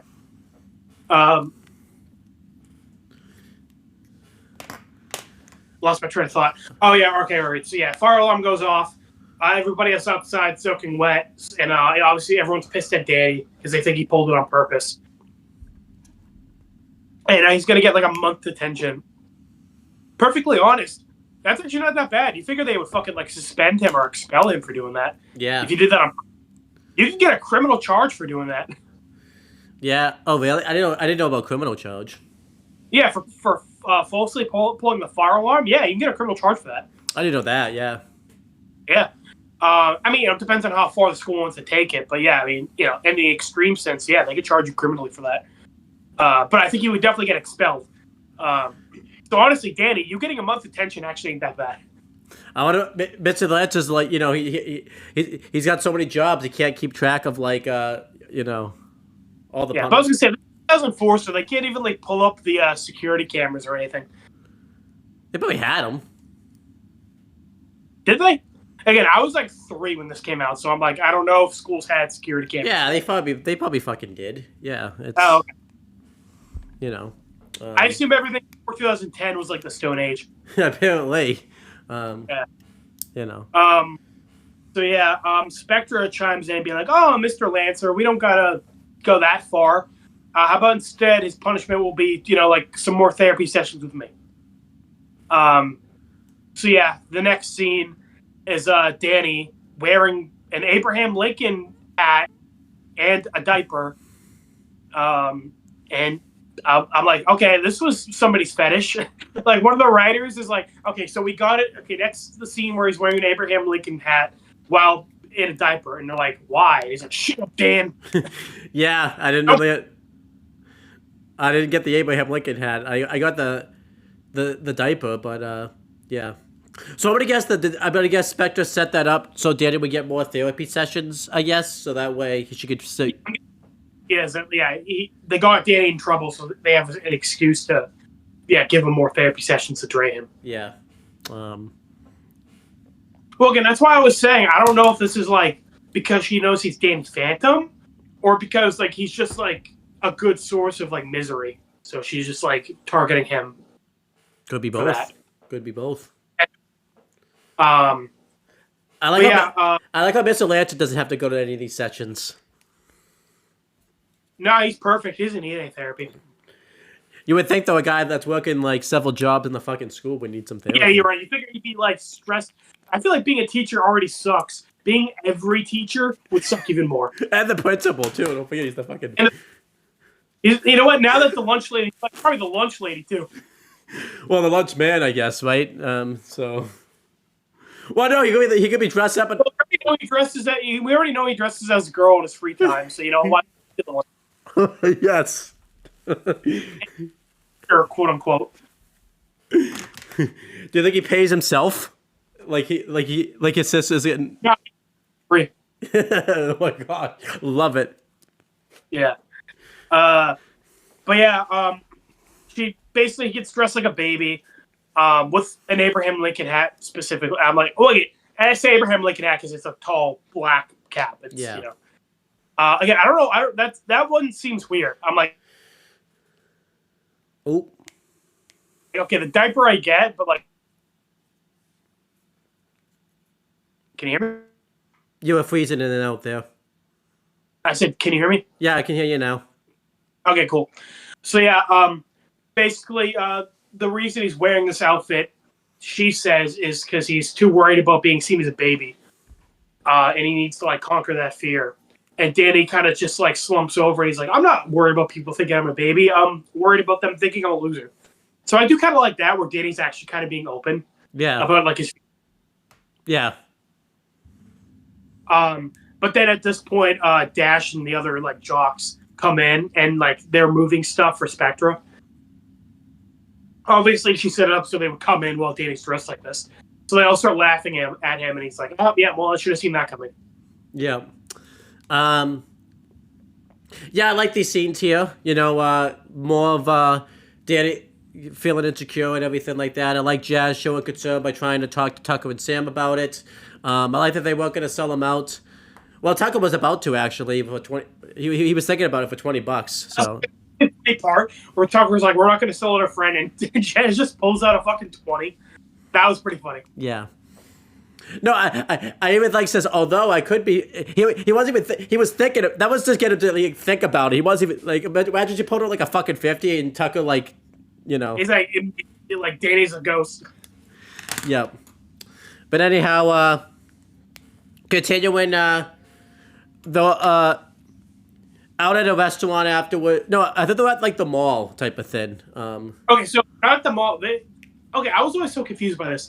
So it's It's called Elmer's Pharmacy. Okay. Oh, That's like, and there's a couple signs in the store that says pharmacy, but it's like people are like shopping like for like like Paulina's out shopping for makeup, and like there's like a little ice cream stand in there, like they're getting ice cream. really weird to have an ice cream stand with a pharmacy like store, but Yeah, I was gonna say it's for he's like it's not the mall because like it's like we see like the outside of it. It's a different place from the mall that they usually are, and like it's like a standalone store. Like there's nothing really around it. It's like a big parking lot. yeah. I do have to say, like, I kind of I call that might be a health hazard to have fucking ice cream be served with like pharmaceutical like drugs and everything like that. I was gonna say, like fucking Danny is like, oh, I feel kind of funny eating this ice cream, and it's like the pharmacist is like, oh, whoops, sorry, I accidentally slipped in like a bunch of like fucking antidepressant medication in your fucking ice cream. You're gonna go on a little bit of a trip. He does say lately I'm so obsessed and so depressed and angry all the time in this fucking scene. I don't think it was fucking Spectre on that one. That was probably the fucking drugs going into his ice cream. Yeah, I love that. Like Janet, it's like, so Spectre, you're the one who's behind everything. She's like, oh no, it's because like the ice cream you've been eating is getting drugged. That ain't your shit. I would love that. Yeah, I just wanted to point out it's kind of a weird location because like this isn't just a one-off. Like it comes back. I remember they are here like one other episode. I think it's episode 1 of season 2. Okay. Like I'm pretty sure they're back here again. Well, it's just funny because like the mall and like Nasty Burger are like the usual places they hang out. But yeah, no, this isn't like a one-off because they do come here again. It's just like not a lot, so it's like weird to see it. Yeah, I guess what's kind of weird about this, I was to say, because it's still early enough in the show, I thought they're trying to like test out the locations. So let's say we haven't seen, because we've already seen the Nasty Burger, so I don't know why they weren't there this time, but whatever. Yeah, later on, like the Nasty Burger is like the de facto like hangout spot. Yeah. So I think they're just trying to test out locations of like where they want to go. Which I appreciate it. That's something I really like. I like that we get to see a good amount of Amity Park. Like it feels like a town where like it makes sense they have like multiple hangout spots. I just don't know why this is one of them and why. Yeah, a pharmacy, and like why is the pharmacy also like an ice cream store? Like it's so weird. I think the health department need to shut that. Maybe that's why they had to. Maybe that's why Because like the health department shuts it down, so they can't go there for ice cream anymore. So yeah, but, I love that. Doing this, we're kind of seeing the effects of Spectrum take effect on the kids, or it could be the drugs and the fucking ice cream. We don't know. It could be one of the. It could be both. Why? Yeah, all the above. I'm pretty sure there's a really funny joke, and I don't know why Dash always gets the brunt of these jokes. I guess in his therapy sessions, Spectrum's been like chiming in saying that like the best thing he's gonna do in his life is just pump gas. How the fuck does he discreetly get that the fuck in there? Like, yeah, no, I remember what he said specifically. He said like another day, another 24 hours closer to working at a gas station or something like that. Yeah. So I was like, God, they roast the fuck out of Dash. I know. But I just love how the fuck did Spectre like discreetly get that into a conversation? Like, how do you? Juan says something different. He says like, at least he'll have a job. I'm probably gonna be a hobo. I didn't even know hobos were still a thing. Apparently he didn't watch the SpongeBob episode where Squidward ended up being a fucking hobo. So yeah. Fair change. That's gonna be fucking Dash. That's gonna be Dash. It's funny, because we're getting in the future, Kwan's actually doing pretty good for himself. Remember, we see him driving like a hover car. Yeah. So you know what? But we didn't see Dash in the future. I like that Kwan is like doing pretty good, and then Dash is on the road. Spare change. So it's future Danny lets him live. He's like, honestly, you know what? This is a fate worse than death for you. Yes, I love it. But yeah, so and then obviously Paulina's trying to put a bunch of makeup on herself to try to make herself look beautiful. And she gets wicked offended when like when the makeup ladies just like staring at her. then Tucker, Sam, and Daniel are having a conversation. Obviously, Tucker's upset, but like, look, man, having you, have seeing you wear that baby costume was really hard to watch. So I ended up taking some pictures. It kind of shows that like he took pictures of Danny. Obviously, they did this so that way it was going to be important for later on, as I'll get to. Obviously, Danny gets really insecure and upset about this, and it says to Tucker like, "Hey, whose side are you on, anyways?" And Sammy's like, "Okay, like." Danny, like, he's kidding type of thing. Obviously, because Danny took this kind of personally and everything like that. Danny even gets upset with himself when he's just like, yeah, I know, but I just don't get it. Like, ever since I've gone to that trick, I'm just so depressed and angry all the time. And Danny was kind of that way in the beginning of the episode, but you could just definitely see that, like, it's taken more effect on him, like, throughout the episode. Jazz comes up and... wants to know what's going on, and then Danny just says like, Danny just says like, oh look, I'm too busy of a loser. Like again, just kind of being smoky towards Jazz and everything like that. And then his ghost sense goes off, and obviously he, I think he sees Bertrand come over, and he's about to go up towards Paulina again. I know, just gotta go. Yeah, no, he really does have a type, man. It's like, all right. You should not be anywhere near our school. This one was even creepier too, because he like went and like he was like going over his shoulders and everything like that, like getting ready to like pounce and everything like that. He's getting ready to pounce, all right. Yeah.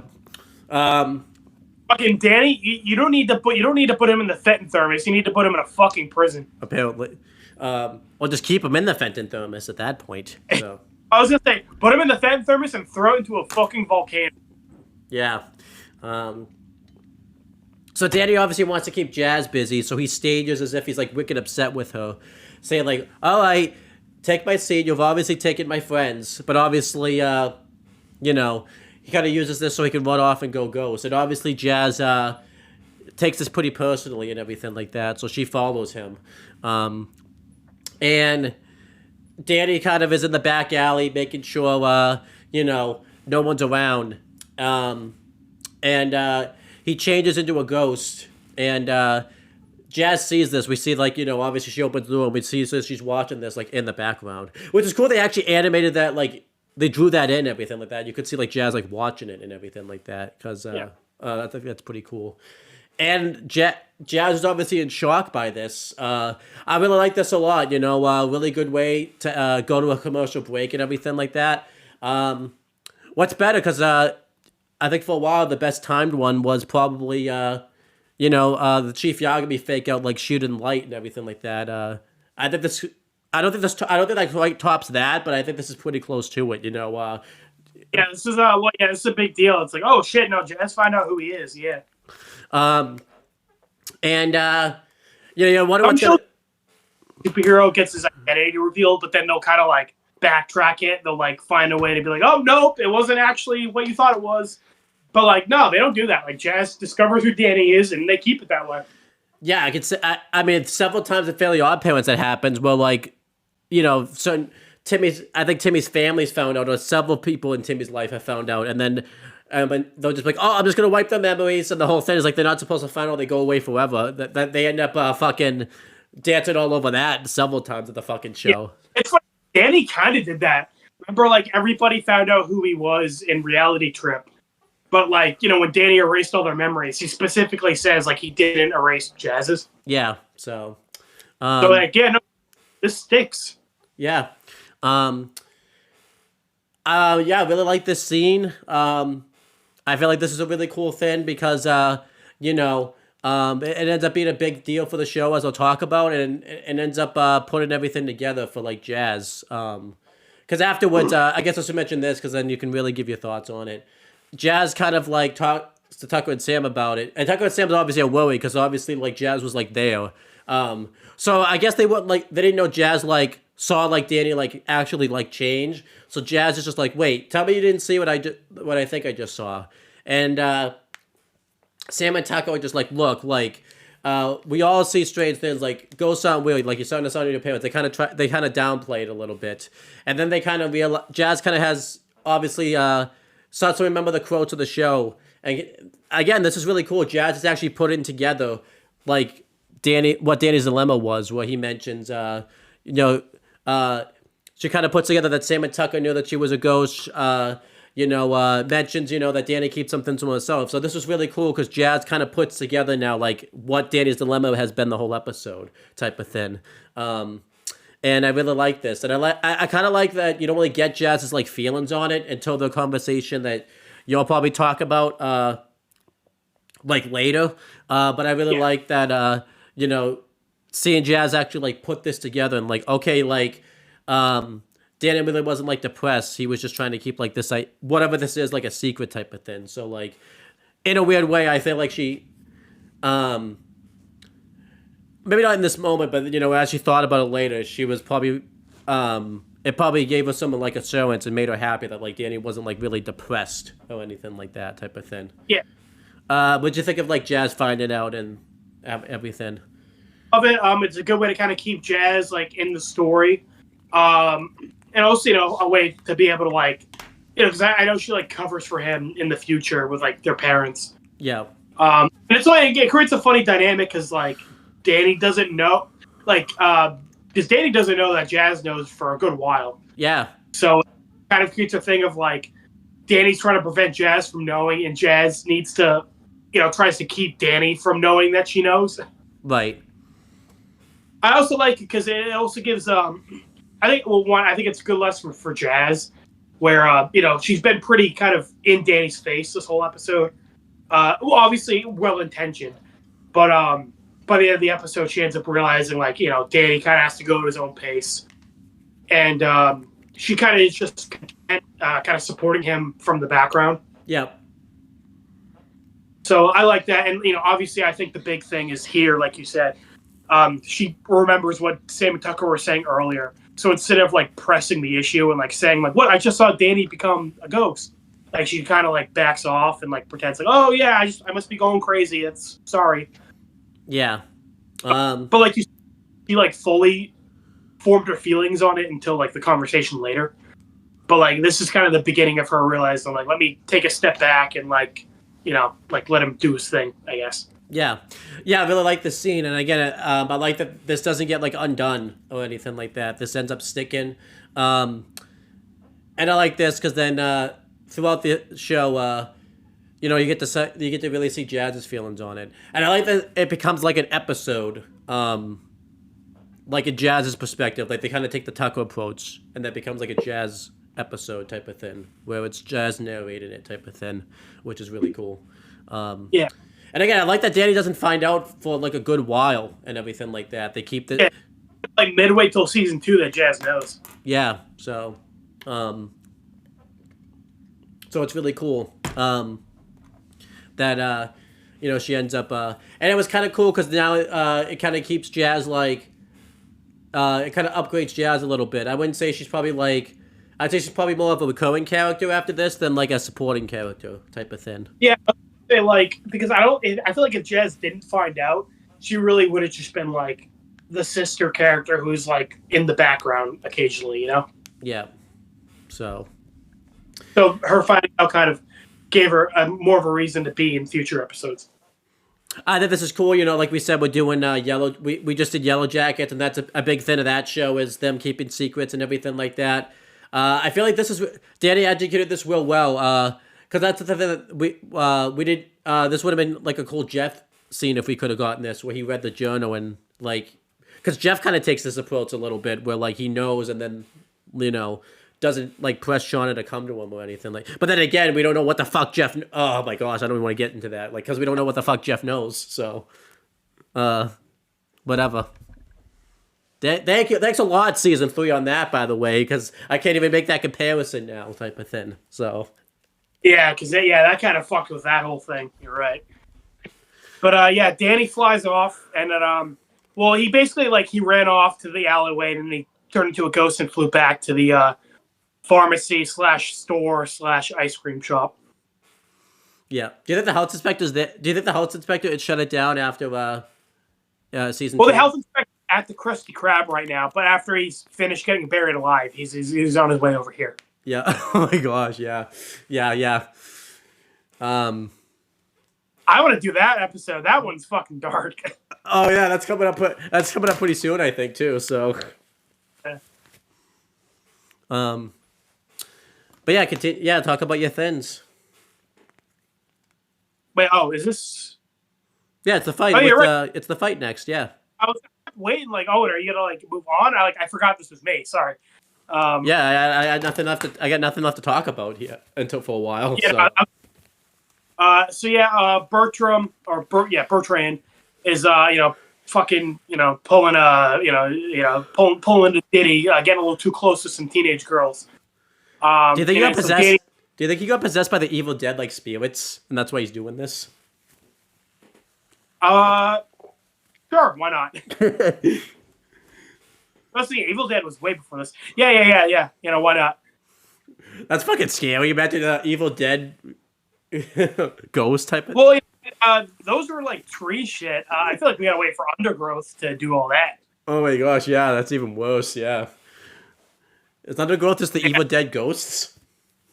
Huh? Is that what Undergrowth? That's also appropriate because Sam gets possessed in that episode. Oh my gosh. Yeah. So Bertrand is just like, no, he's not, he's in his blob form, but Danny comes in, and then, at this point, Bertrand transforms into like a wolf, or like a ghost wolf.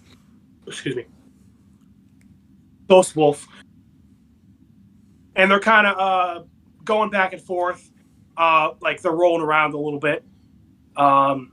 At one point, because he like knocks Danny into like a stand, and at this point, like everybody in the store like notices that like the two ghosts are fighting, so they're like all running around. The proper reaction. Ben 10 should have taken notes. I know, right? Yeah, they're actually reacting how they fucking should when paranormal bullshit's happening. And Bertrand, his big thing is that like he kind of is like during these fights, he's like mocking Danny and like playing at the because obviously he knows what Spectre has been like telling him, so he's able to kind of like feed into that. So again, I guess this does imply that they know Danny Fenton is Danny Phantom, because he's like, oh, you're not very good at this, huh? And Danny's like, good, maybe not, but I'm good enough to beat you. And then Bertrand's kind of winning the fight because he gets Danny in the corner, and Danny's like, okay, well, yeah, maybe not. But then Tucker and Sam chime in. They're like, hey, leave him alone. And then Bertrand like gets in Tucker's face. Tucker's like, oh, hey, or not. We're open to discussion. So that, I do. That's pretty funny. I like that line came back because he said that earlier when like Jazz was gonna give him like $20. So like yeah, the discussion thing, yeah. So Danny's able to kind of like fight off Bertrand a little bit. He gets a second win because Tucker got threatened. But Bertrand again like pins him down, and Bertrand starts calling him a loser. And I do like this where you see Danny start like sweating and like moving a lot more. He's like, I'm not a loser. Mm-hmm. And he kicks Bertrand off, and then he starts like to shoot his laser, and then the laser gets like bigger and like greener. Yeah. Like you can tell like getting angry is like boosting his power. Yeah, I like that. But he ends up basically just like destroying more of the store, and Bertrand again just ends up piecing out. He's late for his appointment to molest more teenage girls. As the wolf too. Yes, as the wolf. I love it. Yeah, you know what? He's a Twilight fan. He knows some girls are Team Jacob. That's true. I kind of get. Was Twilight a thing at this point? No idea. Okay, I don't want that in my search history. I'm not looking it up. That's gonna be a series someday. Yeah, honestly, that'd be fun to review Twilight. Danny flies down, and his friends are like, because the store is like trashed, and they're like, well, hope they have insurance. And it's like, well, guys, I mean, the health inspectors are already on their asses. They're shutting down soon. Well, just the ice cream pop would shut down. I don't think the whole store would shut down. So. No, the whole store. Fuck them. Well, at this point now, they're fucking got to shut down. So. Yeah, Danny's pretty depressed because again, I don't think Danny knows that these are all like the same ghost. Yeah. So in his mind, letting all these ghosts like escape. So he's pretty depressed, and again, especially like the whole store got trashed. So he's like basically like Jazz is right. I am a loser. Well, I think he pieces it together here that it's the same guy because he says like he got away again. So like I think he. Oh, did he? So yeah, I guess here, but basically same thing. Where Danny's like depressed and he keeps letting this guy escape. So yeah, Danny kind of flies off all depressed, and then Sam and Tucker like are clearly like upset that they can't really do much to comfort Danny. And you see Jazz in the window watching. So she saw like Danny Phantom was talking to Sam and Tucker, so that like confirmed that like this is Danny. Yeah. So later that night, Danny's just like at the kitchen table. He's never in his room. He's always at the kitchen table. He was eating dinner. He's not allowed to eat dinner in his room apparently. So. Yeah. Maybe that's why he's so depressed. He can't eat dinner in his room. Huh? What did you say? I like how his like parents are like always obsessing over ghosts, but that's also the other thing. Is like, by the way, do not eat in your room. If you eat in your room, we fucking bust the door down. And then I love that's the whole reason Danny's depressed. It's not because of all this ghost shit. Like him being called a loser. He's upset that he can't eat fucking dinner in his room. Or like he can't eat in his room, I guess. Like if he wants to have a quick candy bar in his room real quick, he can't fucking do it in his room. Yeah, it's like God forbid. I just love it. He like Jack and Maddie like here like him opening. Like the second Danny opens like the bag, they're up there with the flash. I love it.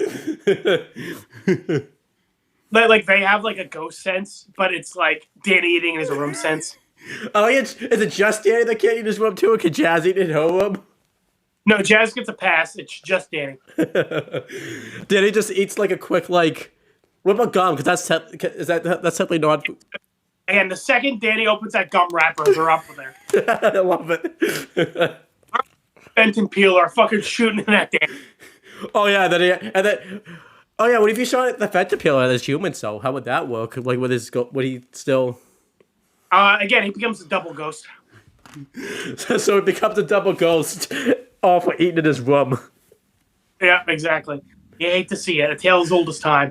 What's more evil, not being able to eat in his room, or that Jawa or whatever that the little Chewy or whatever, like his room getting destroyed, getting all upset his stuffed animal was destroyed. I don't know what's more evil. Danny not being able to eat in his room. That kid was creepy as shit. He deserved getting punted off into the abyss. That's fair. Yeah, fuck that kid. But yeah, so Jazz kind of just like walks into the room and she's like staring at Danny, and Danny's like, "What?" And then she like pinches his arm, like, and he's like, "Ow, what are you doing?" Yeah. Obviously, it's because Jazz like has no clue how it works, like the whole ghost thing. Right. So I like that she's just like confused and she's like checking him, like, "Are you like real? like what is this?" Yeah. So yeah, Jazz kind of like sits on the table and she's like, "Hey, look, Danny, like I know you think I'm like bossy and a jerk and a know-it-all." And then she like sees Danny like smiling and she's like, "You can stop me at any point." He's like, "I know." I do like that because that's like the first like joke Danny's like cracked with Jazz this whole episode. Yeah. And she's basically like, "Look, like I care about you and like you're my brother. Like I'm always gonna look out for you." And Danny kind of, again, says what he's been saying, that I expect that, like, "Oh, well, I heard you think I'm a loser." And she's like, "Well, then you heard wrong." It's like, "I don't think that. Like, you can, like, talk to me." I do like that. And then you see Danny is, like, about to say something, like, he's about to go, like, And then Jack and Maddie, you hear them, like, I think they, like, disintegrated something in the living room. They're like, "Oh, yep, if we catch that ghost, we'll vaporize him." And Maddie's like, "Oh, no, we gotta, like, leave some part of him intact to study the remains." Yeah. At this point, because, like, Jazz had her, like, hand on Danny's shoulder.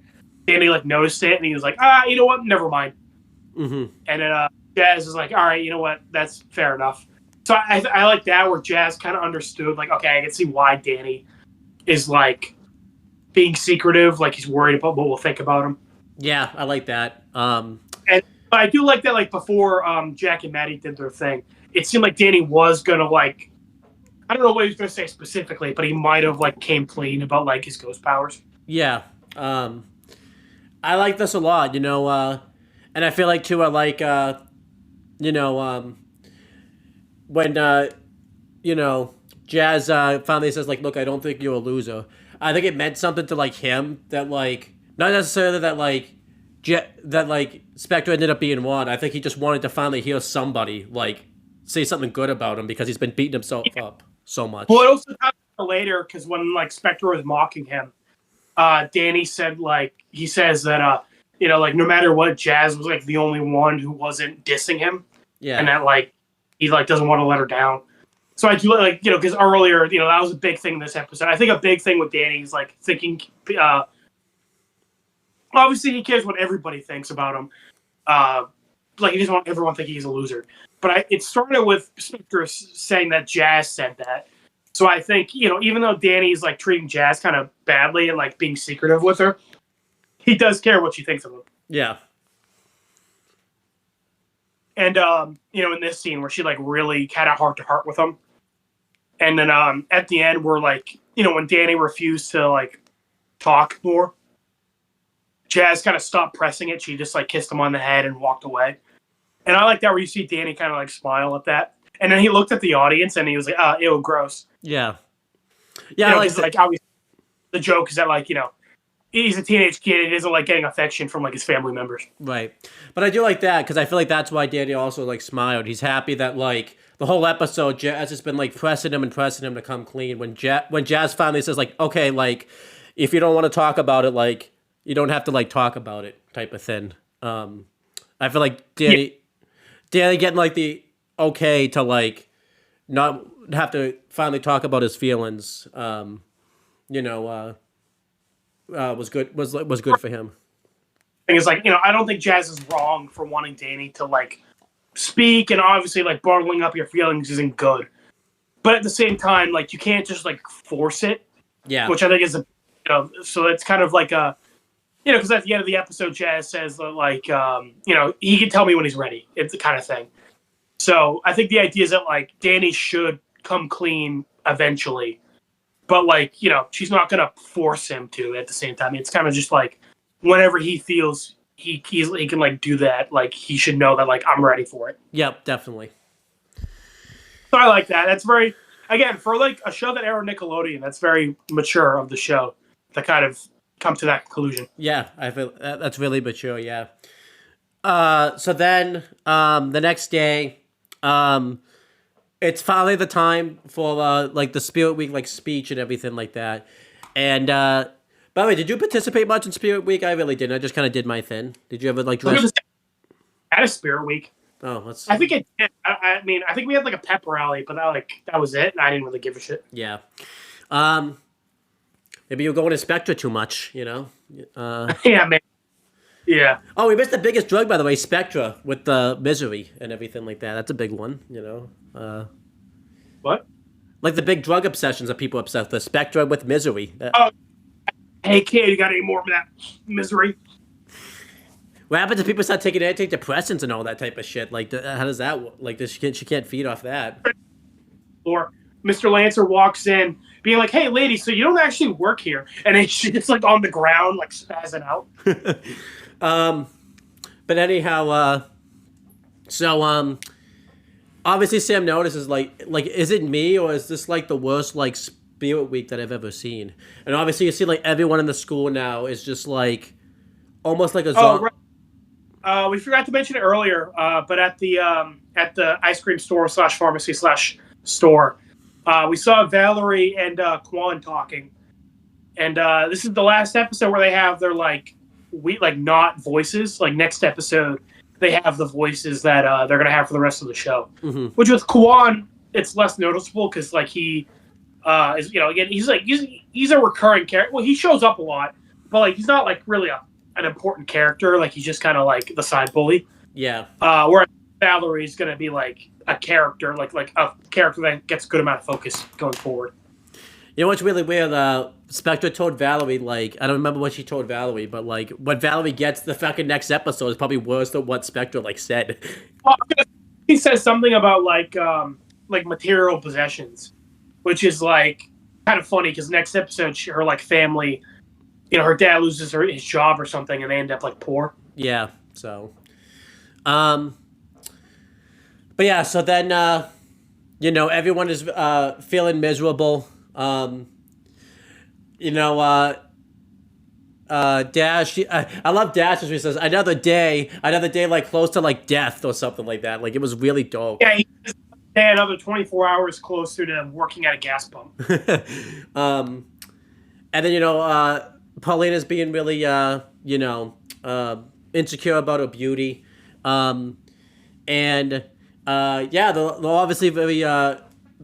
The main like trio is suspicious about why everyone's like feeling like this, and obviously Danny's kind of like just being the typical teenager, like being annoyed that he has to like you know that we're all gonna have to be forced to like see Jazz's speech, and we see that Jazz is very peppy and everything like that.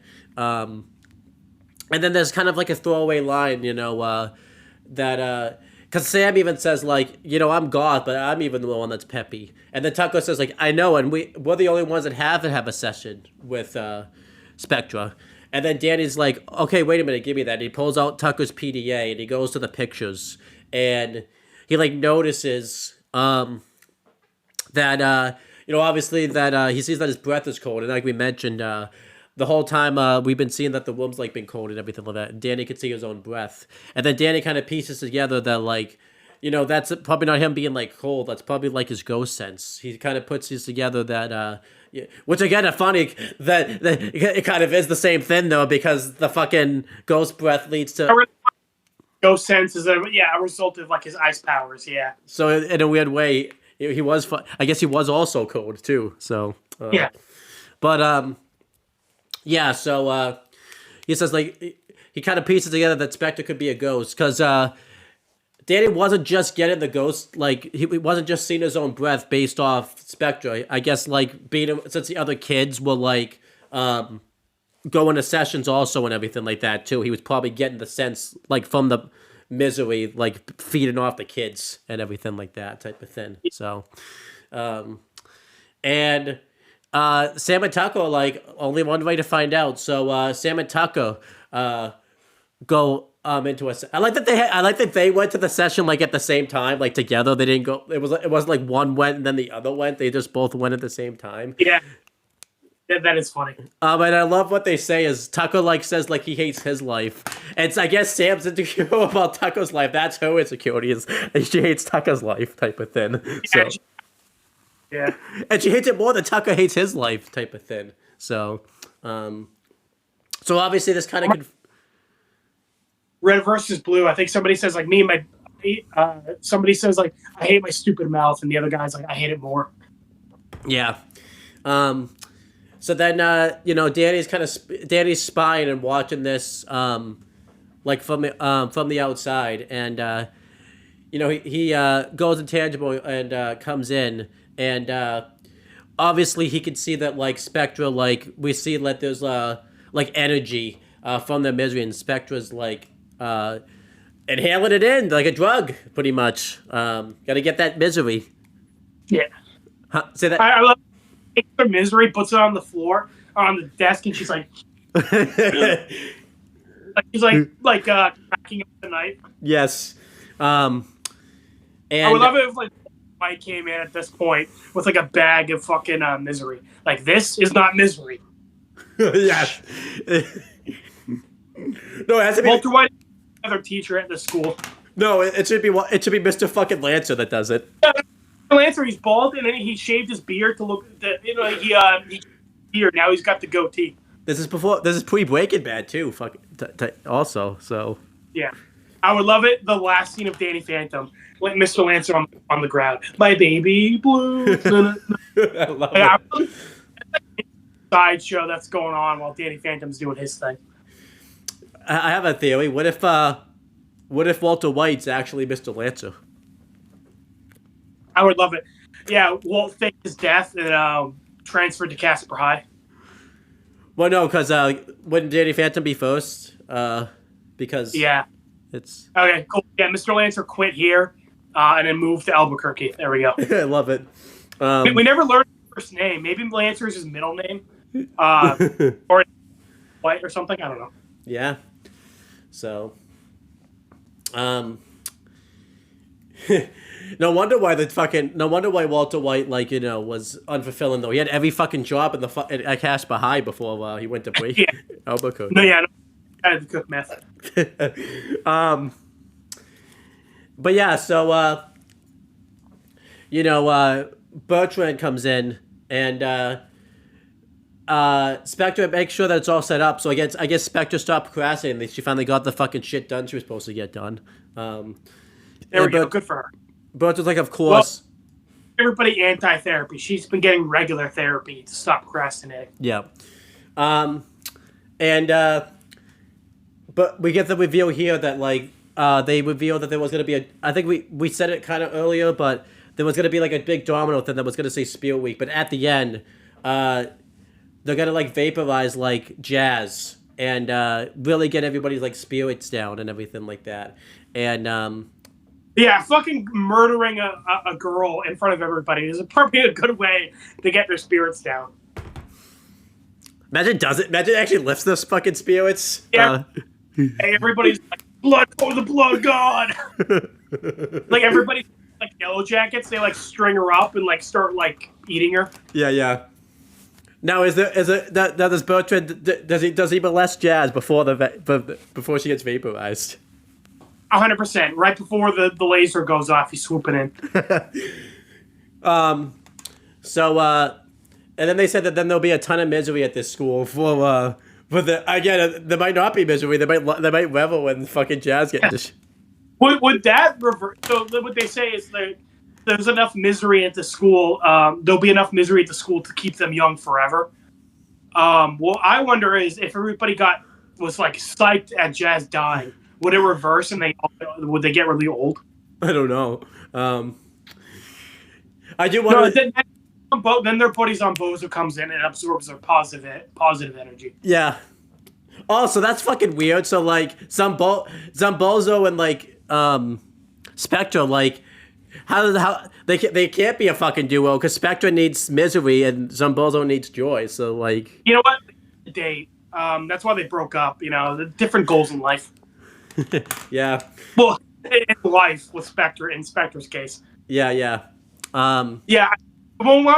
We've been making. I don't think we actually said it on camera, but we like to compare Danny Phantom and Ben 10 because, they both. Well, Danny Phantom a little bit before Danny, Danny a little bit before Ben, but they were kind of the two superhero cartoon shows for their respective networks. Ben was like the superhero show for Cartoon Network, Danny for Nickelodeon, and again they both aired roughly the same time. So we kind of like to compare how they do certain things, and we kind of off camera we kind of compared Zombozo to Freak Show because they're both kind of like the ringmasters at a circus. But Zombozo also does kind of fit with Spectra, where they're like emotional vampires essentially. Yeah, definitely. We just have to. This one feeds off positivity, and the other one feeds off misery. So we have to find a. Showed up again, and beat the fuck out of Spectre. Who? Ghost Freak. Oh my gosh, yeah. Remember, that's how he beat Zombozo. She comes up to like, you want to see some. Imagine shit. Really scary. And then he did that, but like with Ben, he's got like tentacles underneath. Danny just fucking like rips his chest open. He's like, "Ow, that really hurts." Yeah, I would love that. How appropriate. And yeah, Zombozo got beaten by a ghost. Yeah, very appropriate. That'd be funny if Evil Danny came up and went, you want to see something really scary, Zombozo? And like, I don't know, like... Oh, that would be cool. Dark Danny... Well, Dark Danny can fucking twist his head around. That'd be fucking scary. Yeah. So... But yeah, anyhow, so they're all happy about the plan, and they kind of walk off, and obviously, like, Danny overhears this plan, and he's obviously concerned for like Jazz, realizing that she's gonna be like in trouble. And then during this, we see like the pep rally go down. Like no one's really into the pep rally except for like Mr. Lancer because he hasn't gone to a therapy session yet because he's too busy. Huh? He doesn't need it. Oh, I said he's too busy running the whole school, so he doesn't have time. Perfect. He doesn't need anything changed. So he gets another job because everyone else is slacking off. He has another job. He got another job. He has to be the he has to be the cheerleader now and everything like that too. Like literally, like the cheerleaders aren't doing a good job. He fucking takes over and starts doing the cheerleading. I love that. This man goes above and beyond for his paycheck. Do you think that's what happened? Do you think that's why he's the only teacher? Like they keep hiring new teachers, so he comes in when they're not doing a good job and just says, "Okay, get out of here. Like I got this." If you're not up to you're not up to Los Hermanos standards. I love it. And then Jazz kind of starts giving her a speech. It's kind of a lot of nothing. It's just kind of like her doing a speech. Do you think Mr. Lancer wrote the speech? Yes, of course. Jazz turned in a speech to him. He ripped it up. He's like, "This isn't good." Do you think he already had it like prepared, knowing that Jazz was going to be bad? He's had the speech prepared since he was in high school. Wait, how could he founded the high school though? Yeah, exactly. That shows how old it was. Again, he still looked the same as he did back then, though. Yeah. But yeah, he knocks over the last domino, or the first domino to begin. The spirit sparkler going off, which obviously it's been turned into a laser to vaporize Jazz.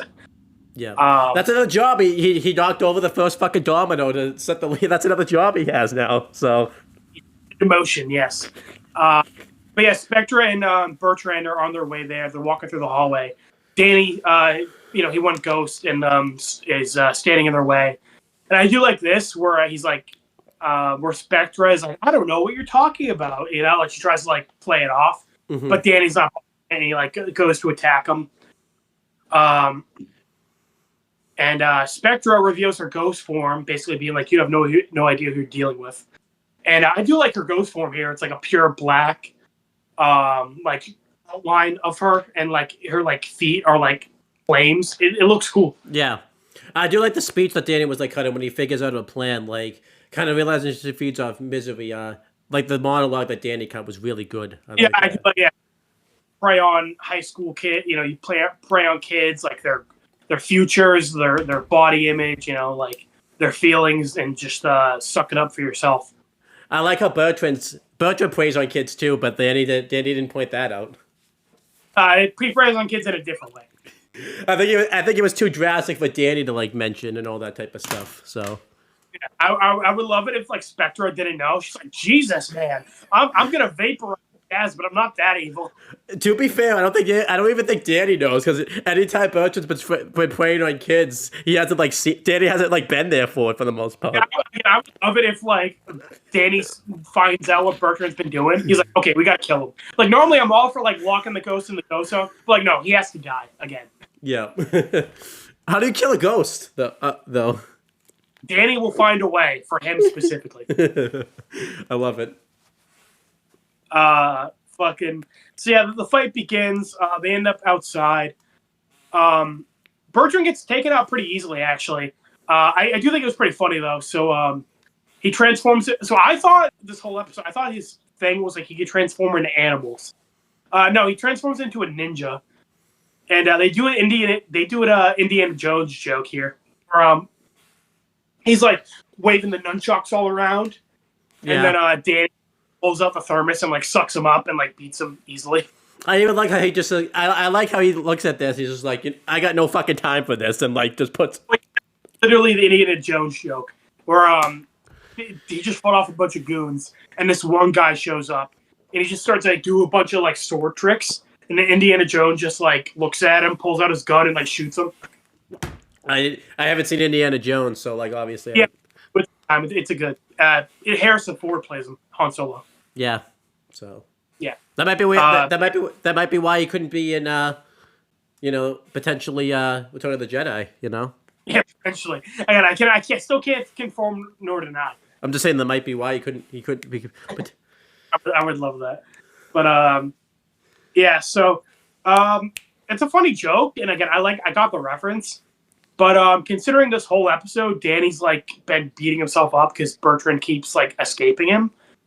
Kind of anticlimactic to just have Danny like beat him so easily. yeah, I think they probably didn't have a lot of time for this fight, and this fight had to be done like. Yeah, this fight had to be done quick because again, Danny was 1 on the clock here with the whole Jazz being vaporized thin. Yeah. The dominoes are going off. Like he has to go save Jazz. Yeah. Yeah. So again, like it's a little disappointing. Just because the whole episode, it's mainly been like Bertrand as like the villain that Danny's been fighting. Yeah.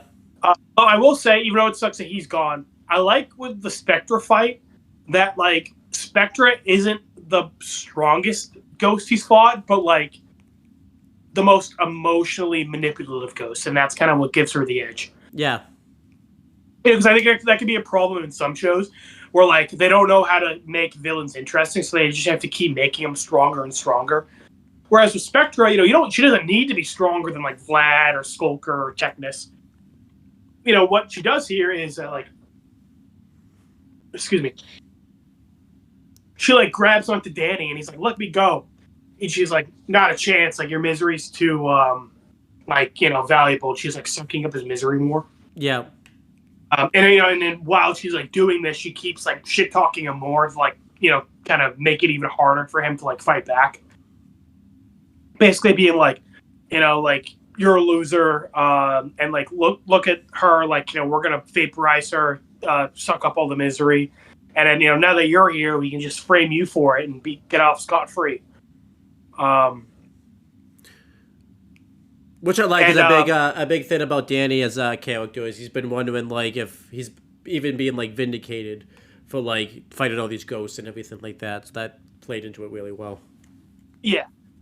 And then Danny kind of, like I said, I think that conversation with Jazz the night before helped him out because he says that like, Jazz, no matter what, no matter how much you beat up on me or how much I've been beating up on myself, Jazz never did that. Like Jazz never insulted me. She was looking out for me. And like, I don't want to let her down.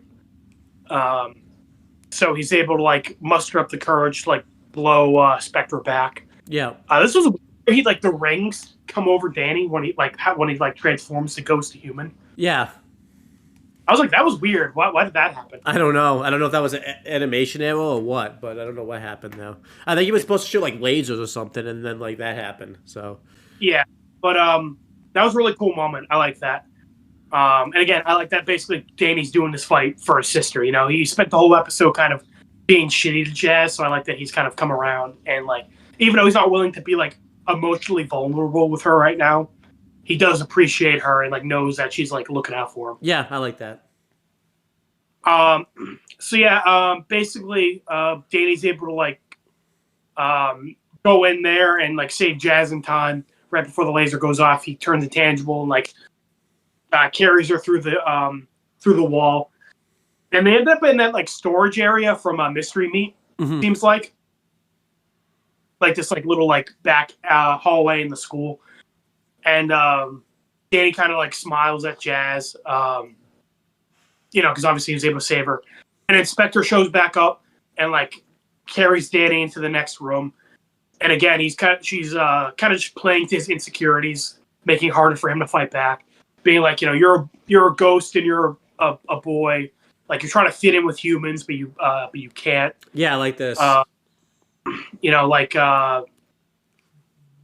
what are you? And Danny's like, I don't know, like both, neither. I don't know. Like he's trying to like basically have a comeback to this, but like it's an insecurity. So Danny's having like issues like actually countering it. Yeah. And Spectre's like, you're a freak. Like who would love like a freak like you. And I do like this at this point. Jazz comes in, and I like that she's again continuing to like pretend like she doesn't know. She's like, look, I don't know this kid, but how about we get a second opinion on him? And then she pulls out the Fenton peeler. I don't know why she had this. Did she know there was gonna be like a ghost attack today? Maybe just in case, because no one did. Like, she doesn't know about the whole Spectre thing. Yeah, but like, the past few days, like, she knows that Danny's been fighting ghosts at the school and everything like that. Her having it on it to help if she needs. Yeah, I can see that. So yeah, she turns it on. This was kind of a weird moment. So like, the thing goes over her chest and then like her like crotch area, and then it like pans back up to her. And she says, "This is weird." Yeah. And then like it comes. I was like, "What was that?" I don't know. I was like, what the fuck was that joke? I don't know what that joke was, but whatever. And I'm surprised they got away with that. Me too. But yeah, so the armor covers her completely. And she looks cool. I like it. And then yeah, she just activates it and it peels Spectre back. She gets peeled. I do like this where like, like it doesn't like disintegrate, but like it like peels it back and like you could see like the old like skin on the ground. Yeah, it was cool. I've always liked this. Yeah. Yeah, and it like goes through multiple things. Like it goes through like her shadow ghost form back to like her regular form, and then like it makes her look older and older until she's like a shriveled up old lady. Yeah. And oh, my youth, like my power. And at this point, Danny's able to turn on the Fenton thermos and like suck her up. And again, Jazz and Danny kind of like smile at each other. But Danny gets like insecure, be like, "Oh fuck," geez, it's Jazz. Like, I can't like talk to her when I'm like this. Yeah. So Jazz goes like, "Oh no, a ghost!" And then she just kind of like turns around real quick to be like, "Hey, you better go." And then, so I do like that. I think Danny like could tell Jazz was like faking being scared. Yeah. He doesn't think that Jazz knows it's him. Right. Yeah. Exactly. So I do like that, and then Jazz just says to herself, like, "Hey, he'll tell me when he's ready." Which again, I like that. I like that Jazz is willing to like wait for Danny to be comfortable before doing it. Yeah. I think that's really cool. So. Yeah, and then Tucker, Mr. Lancer, finds her, and then brings her back, and everybody's cheering now. And he basically says like, "Oh, it looks like everybody's really cheered up." He thinks it's because like everybody was like all scared that like after Jazz went missing. Yeah. I like to think by the way. Crowd, and he like waves at Jazz, and Jazz is happy to give the rest of her speech. Yeah, I think Mr. Lancer went to the meat room because again he has several jobs. He's probably putting the meat away and everything like that. Then just he's Jazz is dead. Guess I'll go inventory the meat. Yeah, and then I liked it that the crowd like wasn't cheering for. I know they were chanting Jazz, but let's be real, they probably would. They didn't Jazz walk back in. They thought Jazz died. They were like, "Blood for the blood god." I love it. So do you want to clap before I get into like the very end? Yeah, I like this. Obviously, Jazz coming in. I like seeing the school get back. Get the spirits back. I like that it seems like Danny and Jazz are finally on good terms and everything like that. So, yeah, I like this whole scene and kind of wrapping up Jazz's part of the story and everything like that. Yeah, as far as final fights go, this one's probably on the weaker end. But, again, it's not bad. Like I said, I do like that they tried to be a little different with Spectra. Like, she's not, like, the strongest ghost, but she's, like, manipulating Danny's, like... Yeah, I like that it was, like, a 2-on-1. Yeah, even though it didn't last very long, but still. Yeah. I liked, obviously... I kind of wish it would have been a bigger deal that Danny beat Bertrand, but again, I think they were low on time. I think they wanted that Danny had to do everything, like, very quickly and everything like that. So, but yeah, overall, I like the fight. Probably the weakest fight. Well, I'm probably gonna say the second weakest because you don't really see much of like the first fight originally type of thing. I think like the bug fight and the wolf fight were better than this, but like it's not bad. It's just like the weakest fight. Yeah, definitely. Yeah, and at the very end, I do like this. You see, Danny kind of flying through the sky with a smile on his face. And Jazz like looking out her window and like watching Danny fly around and smiling.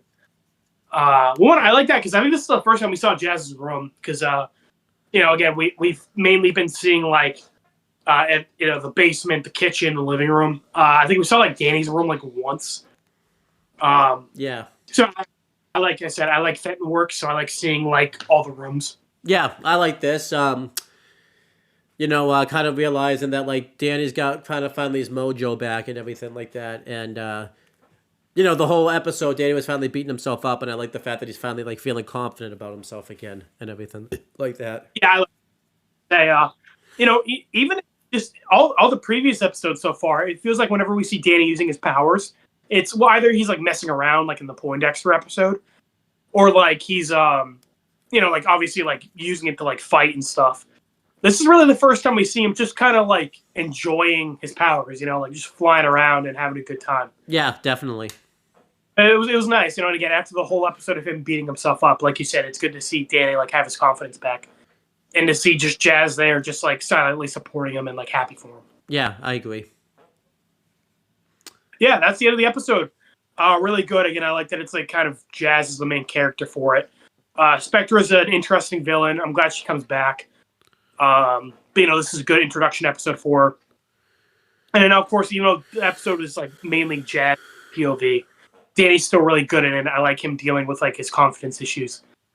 And then even though they are really not in it much, Tucker and Sam are really good in this episode.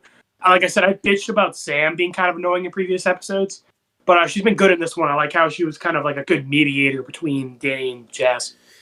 Yeah, same thing. I liked that this was a Jazz-centered episode. I really liked Danny having to deal with his insecurities and everything like that. I like Spectre as a villain. The legend, Mr. Lancer, holding down the fort at the school. And, I like the fights for the most part. I like that the fights, too, are like an actual, like, fight, too. They're, like, very story-driven, like, fights. Like, how Danny dealing with his insecurities and everything like that. So I am going to give the episode... I don't think it's an S rank. I feel like I've seen, like, better episodes. But I am going to give it, like, a solid, like, A. I don't think it's quite an A+, but I'm going to go an A. An A. It's really good.